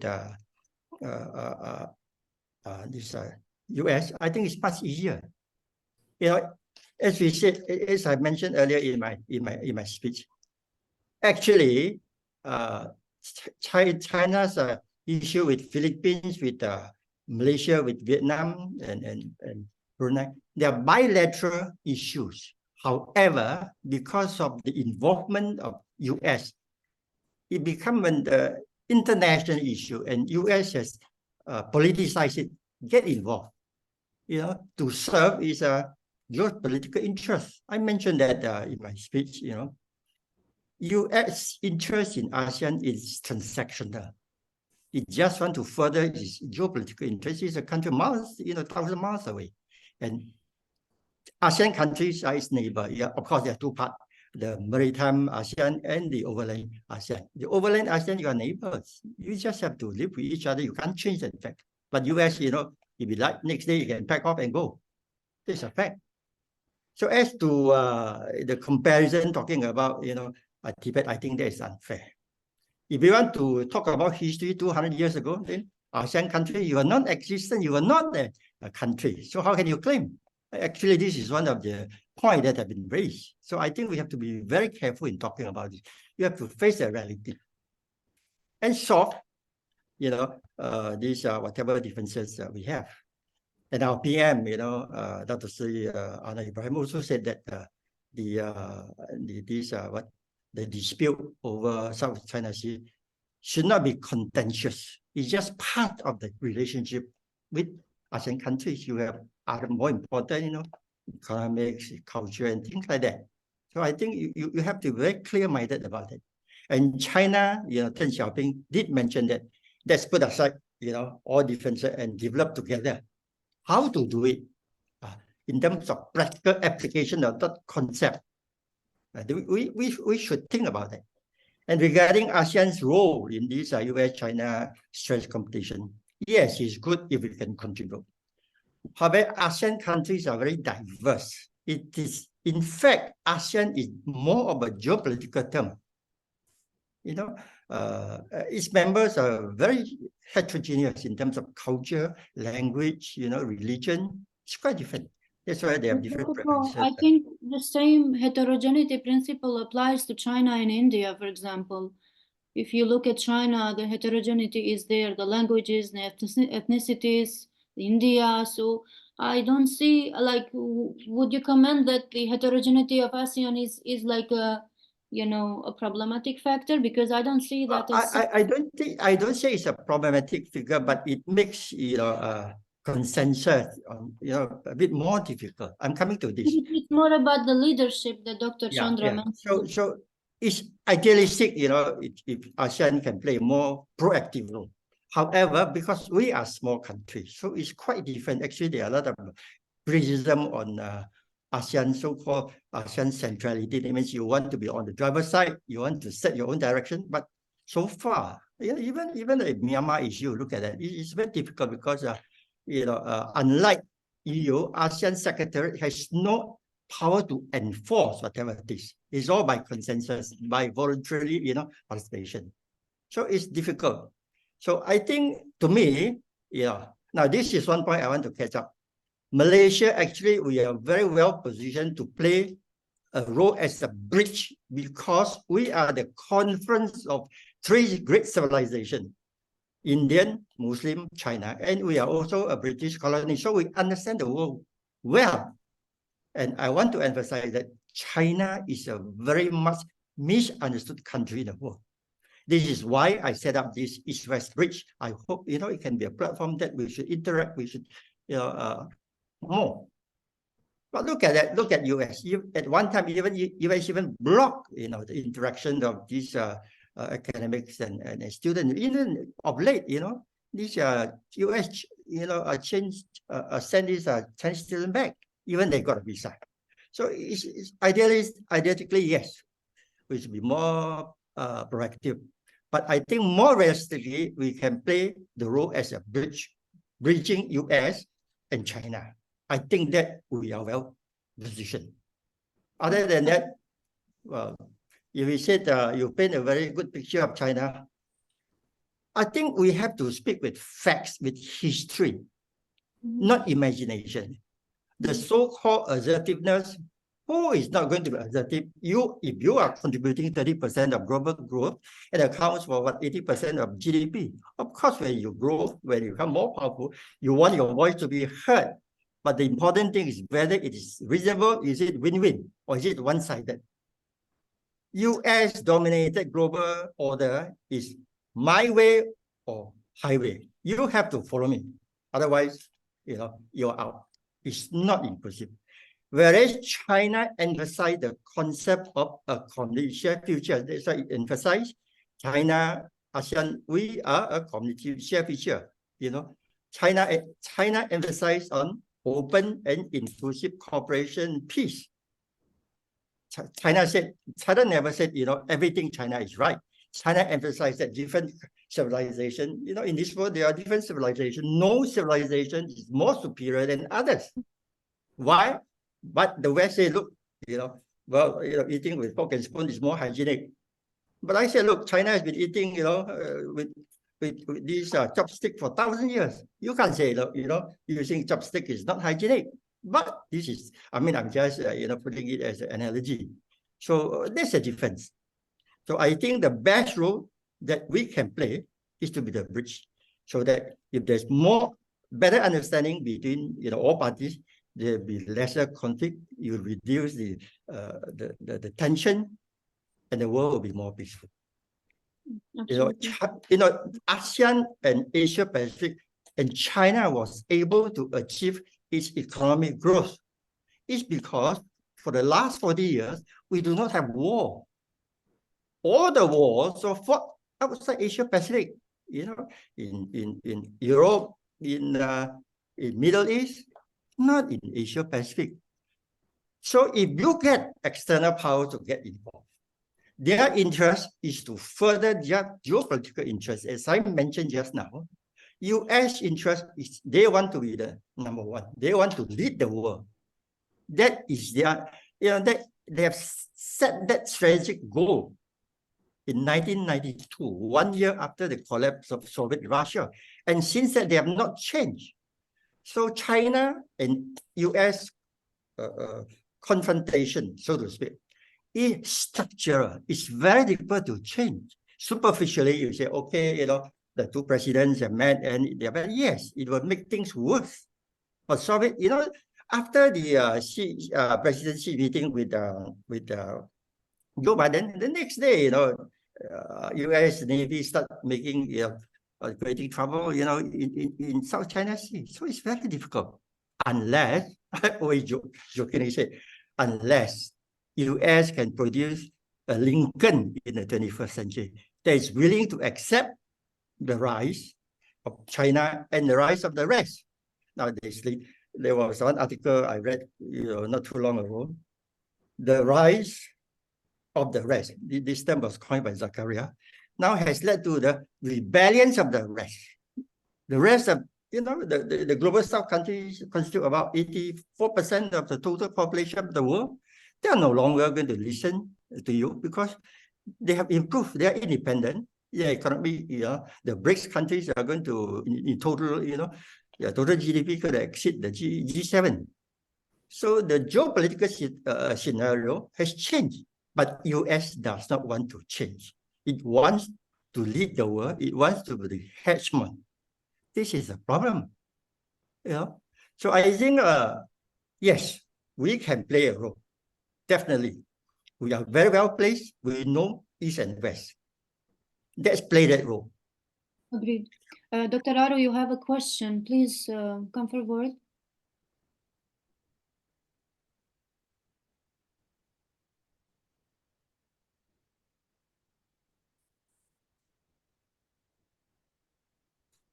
Can you hear me? Yep. It's very interesting to talk about China. Now, China is a signatory to the Law of the Sea, 1982. When you're signatory to the Law of the Sea, under this principle of you're consented, you have to respect the international law. You can't come back and say tomorrow that I don't respect the international law. They can do that because then they are not respecting the signature, the consent they've given, point number one. So therefore, China should respect the Law of the Sea, 1982. Okay, point number two, China has the veto power in the Security Council. China is the only country that claims that it represents the third world. So in the South China Sea, China is dealing with the poorer countries, small countries. So the veto power in the UN Security, in the UN Security Council, in the United Nations, China also has the duty to look after the peace of the world, peace of the region. Point number two. Point number three, look at China. China do punish countries and they don't listen to them using their economic power. Look at the way they treated South Korea, Japan, in Australia, and other countries.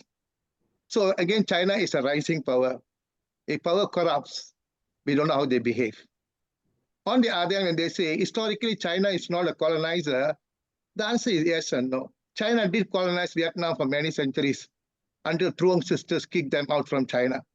And China interfered into the South Asian countries in the form of supporting communism. So what I'm trying to say, we can't say, I look at China differently. I look at China as any power in the world. When they become number one power, they will try to control the world. From my reading, what I noticed, China's intention to become the number one power in the world, there's nothing wrong with it. I'm not saying China cannot become the number one power, but what I'm trying to say, China should respect international law for peace and order.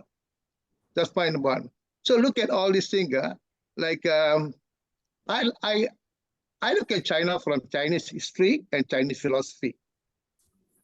For one to understand, you see, Dr. Koh just now say, you must understand China. China is not like other countries. China is a big country, must be centrally controlled. If China wants to survive, it must be a big country centrally controlled. Otherwise, China will break. So what China is doing is correct in that way. But the point is there, for you to understand China, you must understand Chinese history, how China was conquered by the Mongols, the Manchus, the Japanese, and the others. But you must also understand Chinese philosophy. Chinese philosophy is very highly based on pragmatism. I would say more or less, I think along the line of Lao Tzu. That's why the Chinese, the way how they're going to react, nobody knows. But telling that China as a big country in this region, and China as a member, as a what you call the veto member in the UN Security Council, I think China should respect international law.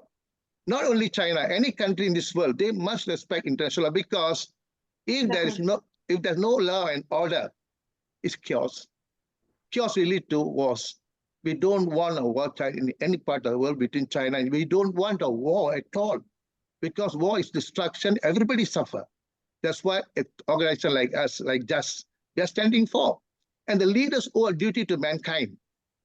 The leaders in the world, especially the big powers, owe a duty to mankind to give peace and better living. That's what JUST is fighting for. So I can't say how China is going to behave tomorrow. If power corrupts, absolute power corrupts, absolutely, China will become corrupted. Thank you very much. Can you just give me 2 minutes to respond to? Yes. Firstly, I think the United Nations Charter should be upheld by all nations. And China categorically said that yes, that's important. Secondly, regarding the United Nations Law of the Sea, I think you have to study very carefully. Firstly, US is not a signatory to it. So Definitely. there's no local standard to talk about that. Okay. I don't think we Firstly. should justify China's stance simply by Let me give a chance. Oh, you let know. him complete. Let him complete. Yeah. Firstly, and secondly, of course, when China joined or signed this United Nations Law of the Sea, it has categorically said certain issue it is not bound. Read carefully. Okay? So these are there's a misunderstanding of this tribunal, you know, on 2016. It's not talking about sovereignty territorial claim. No, it's talking about the rights under the so-called special economic zone. But a lot of people misunderstood it and say, you know, so interpret it differently. So I think it is very important. This is where I say China honestly has not done a good job of explaining to the world. And the whole world, the mainstream media, has been dominated by West. It's in English. China has not done a good job. They are aware. And it is time they improve. They keep on saying it, but they need people like us to advise them how to do a better job, you know. And language is also a handicap. You know, not many people can speak good English in China. So these are the 2 points that I want to respond. Okay. Dr. Ko, your institute about building the bridge is a very welcome initiatives. But the questions from us, you know, the outsiders that we have in mind,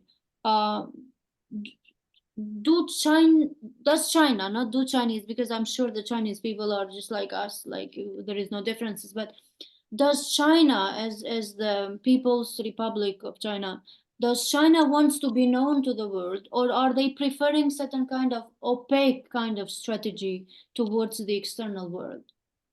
You know, You want me to reply to you? Yeah. Well, Okay. based on your experience, Yes. do we hope that they want to be known? Yes, they want to be understood by the world badly. So I always joke that China needs a second reform and opening up. That's a great news. That's a great news. But you know, it needs 2 sides. Understanding cannot be from one side. Okay, it must be from the West, from the East, and from China. So that's why it is important that, you know, webinar like this, you know, so that we can understand each other better. Yes, China has to improve its narrative.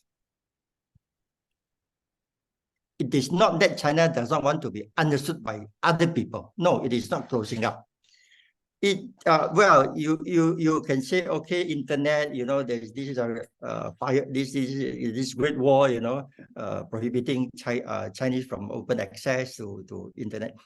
The question of internet sovereignty is not just China insists on that. India, Russia, many. Because, well, I think I don't have to mention too much. You know, you look at what happened in Hong Kong, what happened, you know, in this in Central Asia, the Color Revolution, you know, things like that. I mean, you just read recently the case going on in Hong Kong. See how the supporters of the West has been paid millions, you know, if not billions, for organizing all this, making trouble. Just read it. You know, it's going on the court case, it's public document. Okay, thank you. Dr. Aru, your question, please. You see, there are 2 kinds of laws. One is a customary law, one is treaty law. When a customary law is codified, then it become a treaty law. When a treaty law, a country can either sign or don't sign, is a sovereign rights. But in the world, when majority of the country has acknowledged a particular treaty, and it is binding on the country not even signed because of, again, it becomes international customary law. So therefore, United States is not a signatory to the law of the sea. But under the international customary law, United States is answerable to the law of the sea. That's point number one. Point number two, I read that the judgment by the Arbitration Court of the United Nations. I can't remember everything at the moment. But what I felt when I was reading, I felt China was disturbing a lot of people at that time. Forgive me for that. I won't say convincingly 100%, I can't remember. But what I'm trying to say, the judgment was made by top judges in the international law that China has no sovereign rights in the South China Sea except the territorial waters of 12 nautical miles. And the extra another 12 nautical for to cover their certain national interests, excluding the 200 meters of exclusive economic zone, the 200 miles. So based on that, I think China is a sovereign state. It can say no to the judgment of the international court, but it's not a good example. China should stand up for certain fundamental principles that will keep peace and order in the world. Then the world will look upon China as a great nation. I look upon China as a great nation. My individual perception, I love China. I love Chinese people. That's a different matter. But China as a veto power, China as one representative third world country, China must stand for fundamental principles in international justice. I just need 1 minute. I totally agree with you, Doctor. Yeah, it's true. But I just want to make one clarification. Firstly, the tribunal is a private tribunal. It is not under the United Nations. And then the judges are all, I don't want to comment further. And the funding of that tribunal proceeding was funded by US. Just take a deeper look at that. It is a private court. It is not the United Nations court. A lot of they are housed in the same building. That private court was set up specifically to hear this arbitration. It is not a United Nations court. Nothing to do with UN except they are housed in the same building. This is a very important point. Very important point. People get confused. Dr. Chandra, do you have any observations? Do you have any comments? I didn't have a chance to say thank you so much. I was not aware of your critical stance on the South China Sea, so thank you for sharing. That was very helpful. Dr. Aru, thank you so much. And Dr. Chandra, if you have anything to share on this ongoing discussion? I think it is a good discussion. This issue should be aired openly, and even if it is amongst friends of just and so on, I think that sort of open ventilation is very, very critical. One should try to understand what these issues are. And while I know that Ko King Kee has been playing a role in trying to communicate certain views to his Chinese friends and so on, Yeah. and I wish him all the luck, in the world, that he should continue to do this and try to convince them of various things. Yeah, I think it is also important that we talk to our friends, those who have misgivings and who have misapprehensions about China. We should also talk to them and about other countries. I think that sort of honest articulation, that sort of honest exchange is very important. That is what we should encourage. And I'd expected something like this to develop in this webinar of ours, because there are views that people hold quite strongly, and it should be expressed. It should be expressed. There's nothing wrong with it at all. Yeah. I mean, the world is very eager to know about China. And like Dr. Aru also says, the world is eager to look up to China. And the fact that, for example, in the past presidential elections, you had the voting of 2,000 plus pro Xi Jinping and 0 votes against, the candidate.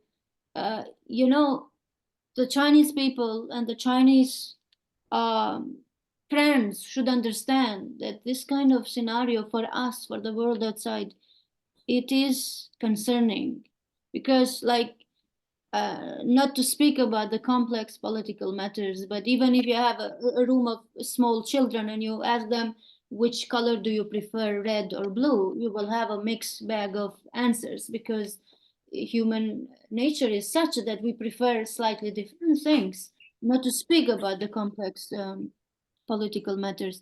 So these are some of the filters that the Chinese should be working through to come across and build the bridges with the world and ensure the world that such kind of how to say unilateralism and lack of diversity is not the next step to be imposed in the region, for example, or it's not the next step to be imposed in the global order and something like that. So in the meantime, we have a questions from one of our attendees. I think we need to be fair to them. They have attended the session, so we need to address their question, although the question sounds a bit provocative. So it says, if pushed to a corner, which should ASEAN choose, US or China? So it's a fourth question. It's a fourth choice.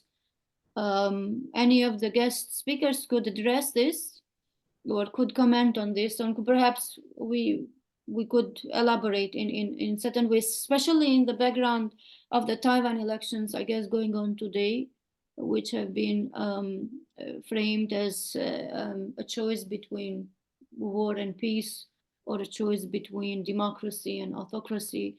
So what is Taiwan choosing, for example, and what would the ASEAN countries choose in such scenario? Dr. Rado, please go ahead.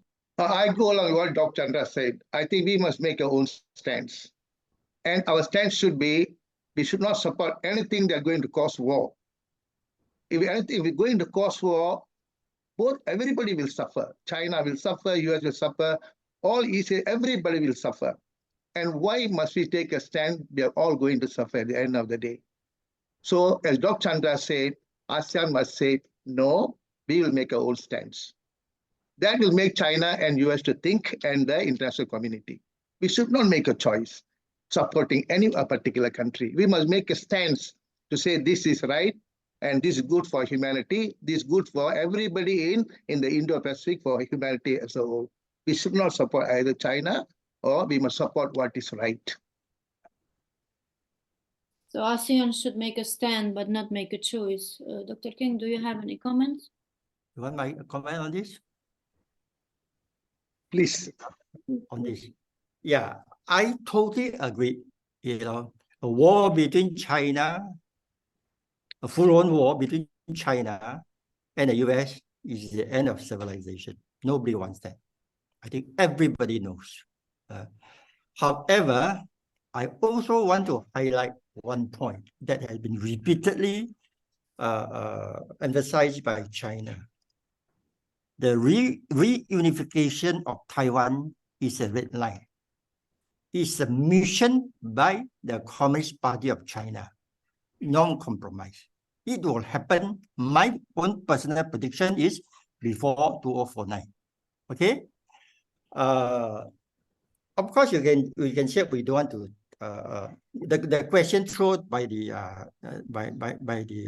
audience is if you are forced to take a position, okay, so you will want to take a position that will serve your interest best, you know, and not based on political calculations for oneself. You know, sometimes leaders have their own political calculations. So given a choice, do you want to pick a country that is your neighbor that you cannot change the fact? Yes. Do you want to pick a country that is your largest trading partner for the last, 14 years? Or do you want to pick a country that just want to make use of you to contain another country? The question is quite simple. I'm quite straightforward and quite blunt, but that is a fact. I speak facts. You have no choice. Okay. I mean, look at the overland ASEAN countries. They got no You have choice. to live with it.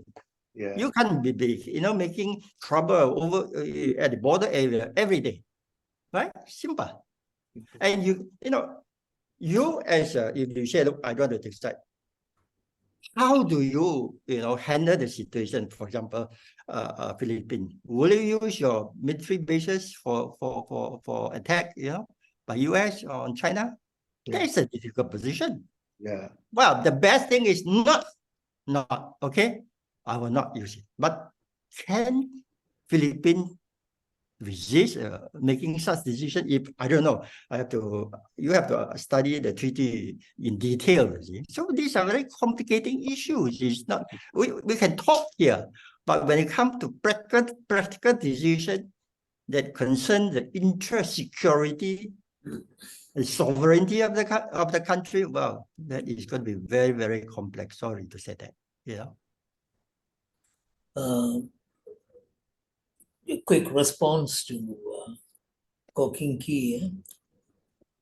I think the general point is well taken, that decisions are difficult to make sometimes, complexities must be taken into consideration and all the rest of it. But I think as a general principle, all nation states in the world, big and small, have to develop a greater commitment to ethical principles in their conduct. This is what is lacking in international relations, and this is what is lacking in domestic politics all over the world. All over. To give you just one example to highlight this, something which concerns a lot of people all over the world at this moment here. What's happening in Palestine, Gaza, all right? Why do you think South Africa took the position it did? Ethical reason. Sorry? Ethical reason, Dr. Chandra. Ethical. Why? Because they've got a history, they know what the pain and suffering is, they know what apartheid is, and they had witnessed it with their own eyes. The apartheid in Israel, and the discrimination against the people, which had been going on for such a long while. So when it came to a very important issue of this sort, they took a moral position.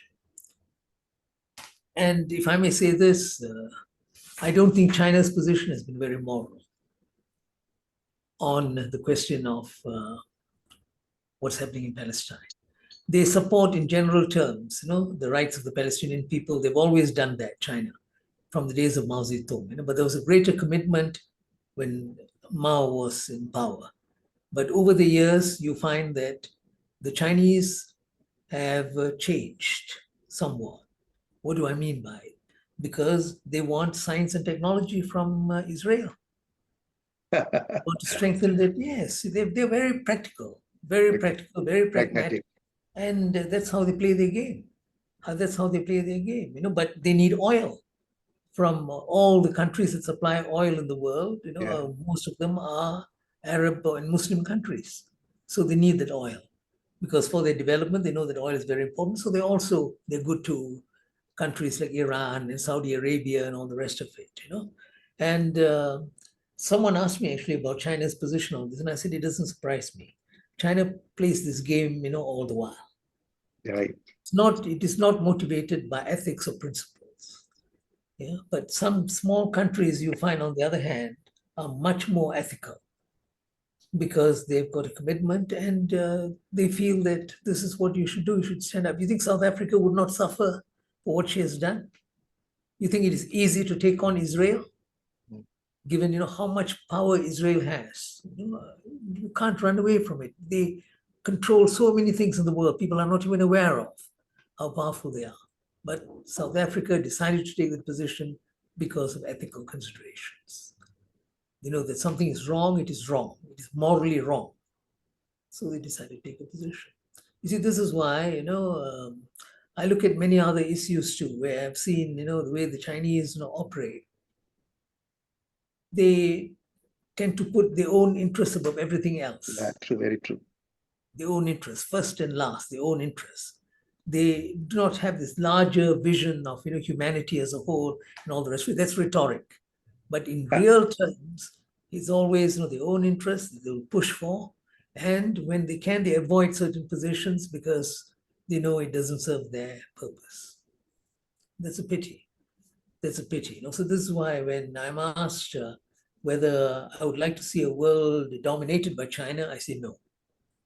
Or for that matter, any other country. Any other country, yeah. When we talk about multipolar world, we mean it. But it need not even be a multipolar world, a world where you treat everyone as equal, where you respect every person, big or small, powerful or weak, you respect. Are you prepared to do that? That's what international relations should be. You should be prepared to do that. I mean, the people who fought against racism in international politics, they were motivated by principles, many of them. And same thing with all the other campaigns we can think of. It's principles. But if you look at China so far, as it has become an important world power, I've yet to come across very specific, concrete issues where the Chinese have been motivated by lofty principles. I don't see it. Can you give me examples, Kok Kim Okay, Kee? I can respond to that. I Okay. totally agree with you. In this world, country to country relation, there's no love. There's no love. Look at what happened in Russia and China. They were enemy, but now they are, well, good friends. So, look at Vietnam and US. Countries and countries, there's no love. It's only interest. What is good for you, I support. That applies to everyone. Smaller country, they have lesser, I wouldn't say responsibility, they may be lesser interest maybe. So they can do that. Yes, the days of internationalism is over. No more. So China say, oh, it's no more ideology. Okay? China also opening up. China also practice market economy. So what China wants is, don't bother me. I just want to develop my economy. China may be the second largest economy in the world, but China's per capita income, is just about 17% of US. There is a long, long way for China to rise. Long, long way. So China's paramount interest, focus is peace so that it can develop. If there's no peace, there's no sustainable development. If there's no development, there'll be no peace. That is written in United Nations, SDGs preamble. That's a truth. Okay, thank you. The problem is that is an example of a very pragmatic position. Yeah, Yes. right.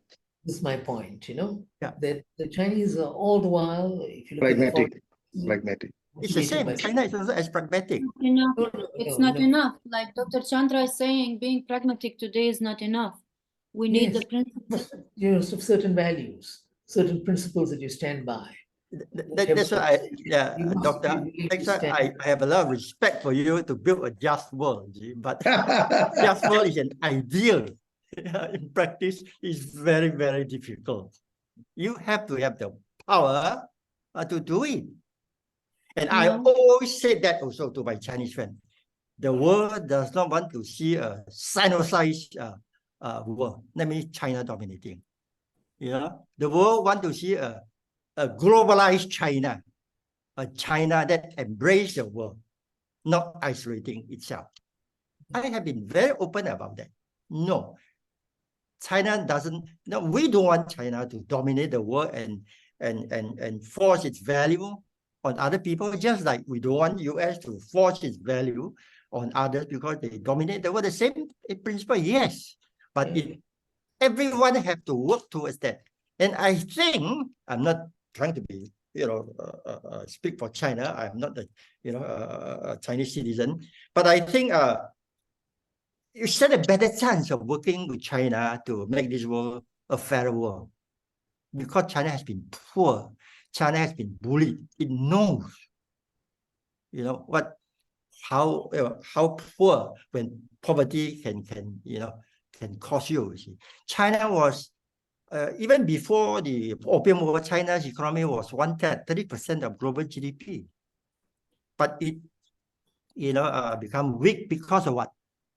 Partly because of itself, partly because of the gunboats from the West. The West rise through what? We are all historians, basic history, by looting the resources of the colonies. Look at what happened to India, how much, British has amassed from India, from Africa. Until today, some of the African countries still, the central bank still, deposit the reserve with France. Take a look at that. So it's true. You were strengthening this point, Yeah. Ko, and which is why I think, one should try to convince China as a rising power that it should continue to be ethical, at least in some respect.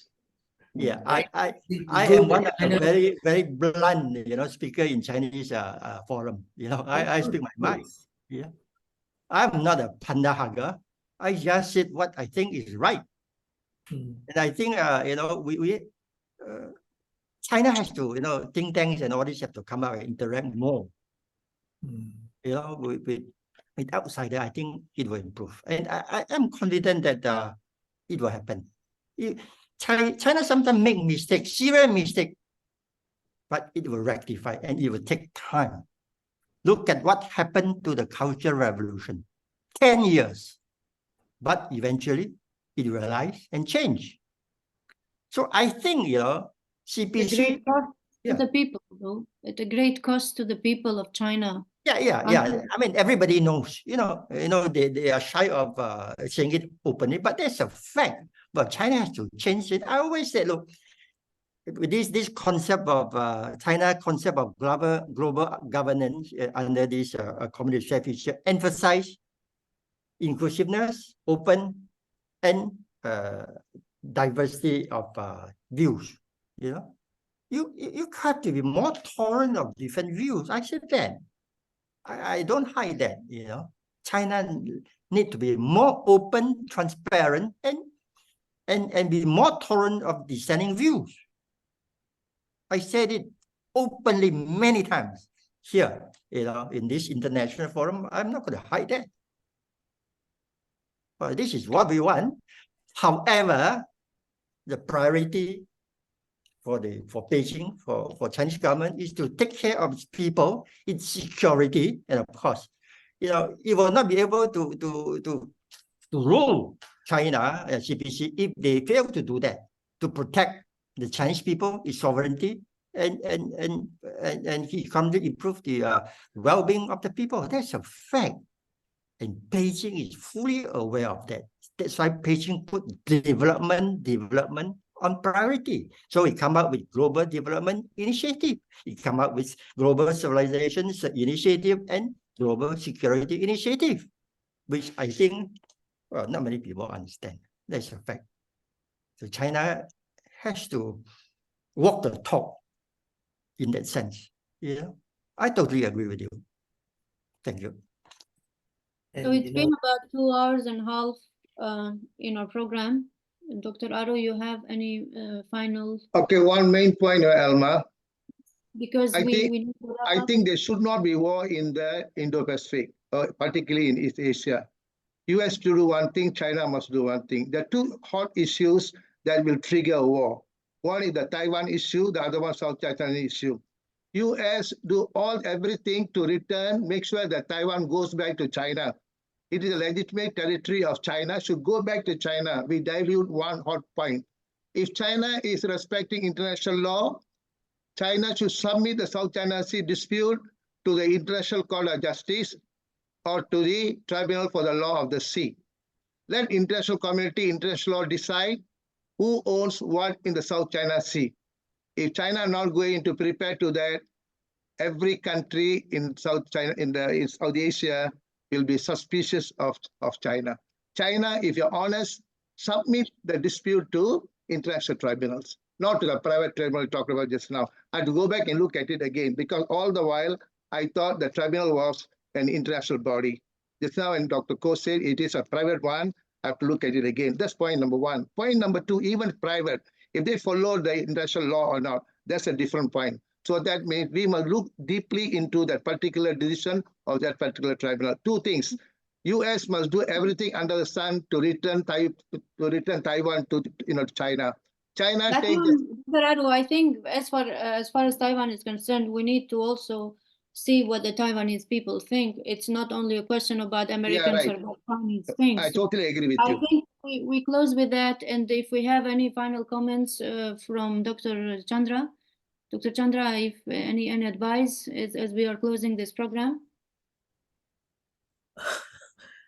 Well, I think one should pursue knowledge. That's very important. It's important to know issues in greater depth. But at the same time, of course, we've all got our own positions and our own attitudes on things like this, and that should be shared. And one Yeah. should subject one's position to debate and discussion. Sometimes you'll find that after a discussion, you change your position because you're convinced of some new facts and new modes of reasoning, and that is something that we should encourage. I think that is what is important. I think this has been a good discussion, Elma. It's been a good discussion. Personally, I have learned a lot. I would like to thank everybody. Dr. Ko, it's a pleasure having you here. Dr. Chandra, it's a pleasure having you here. Thank you so much for your insightful talks. Dr. Aru, thank you also for being here. We also had Dr. Nathan. He's not here at this moment, but we appreciate his presence earlier. So I hope that JUST will organize more forums as such in the future, because we are all interested to converse. I and don't know how many share our- people. You can convene one, on South China Sea. Yeah, we should. At some point, yes. Yeah. We should. Thank you very much, everyone. Have a good time and see you soon. Bye, Elva. Thank you. Take care, Elva. Thank you. Yeah.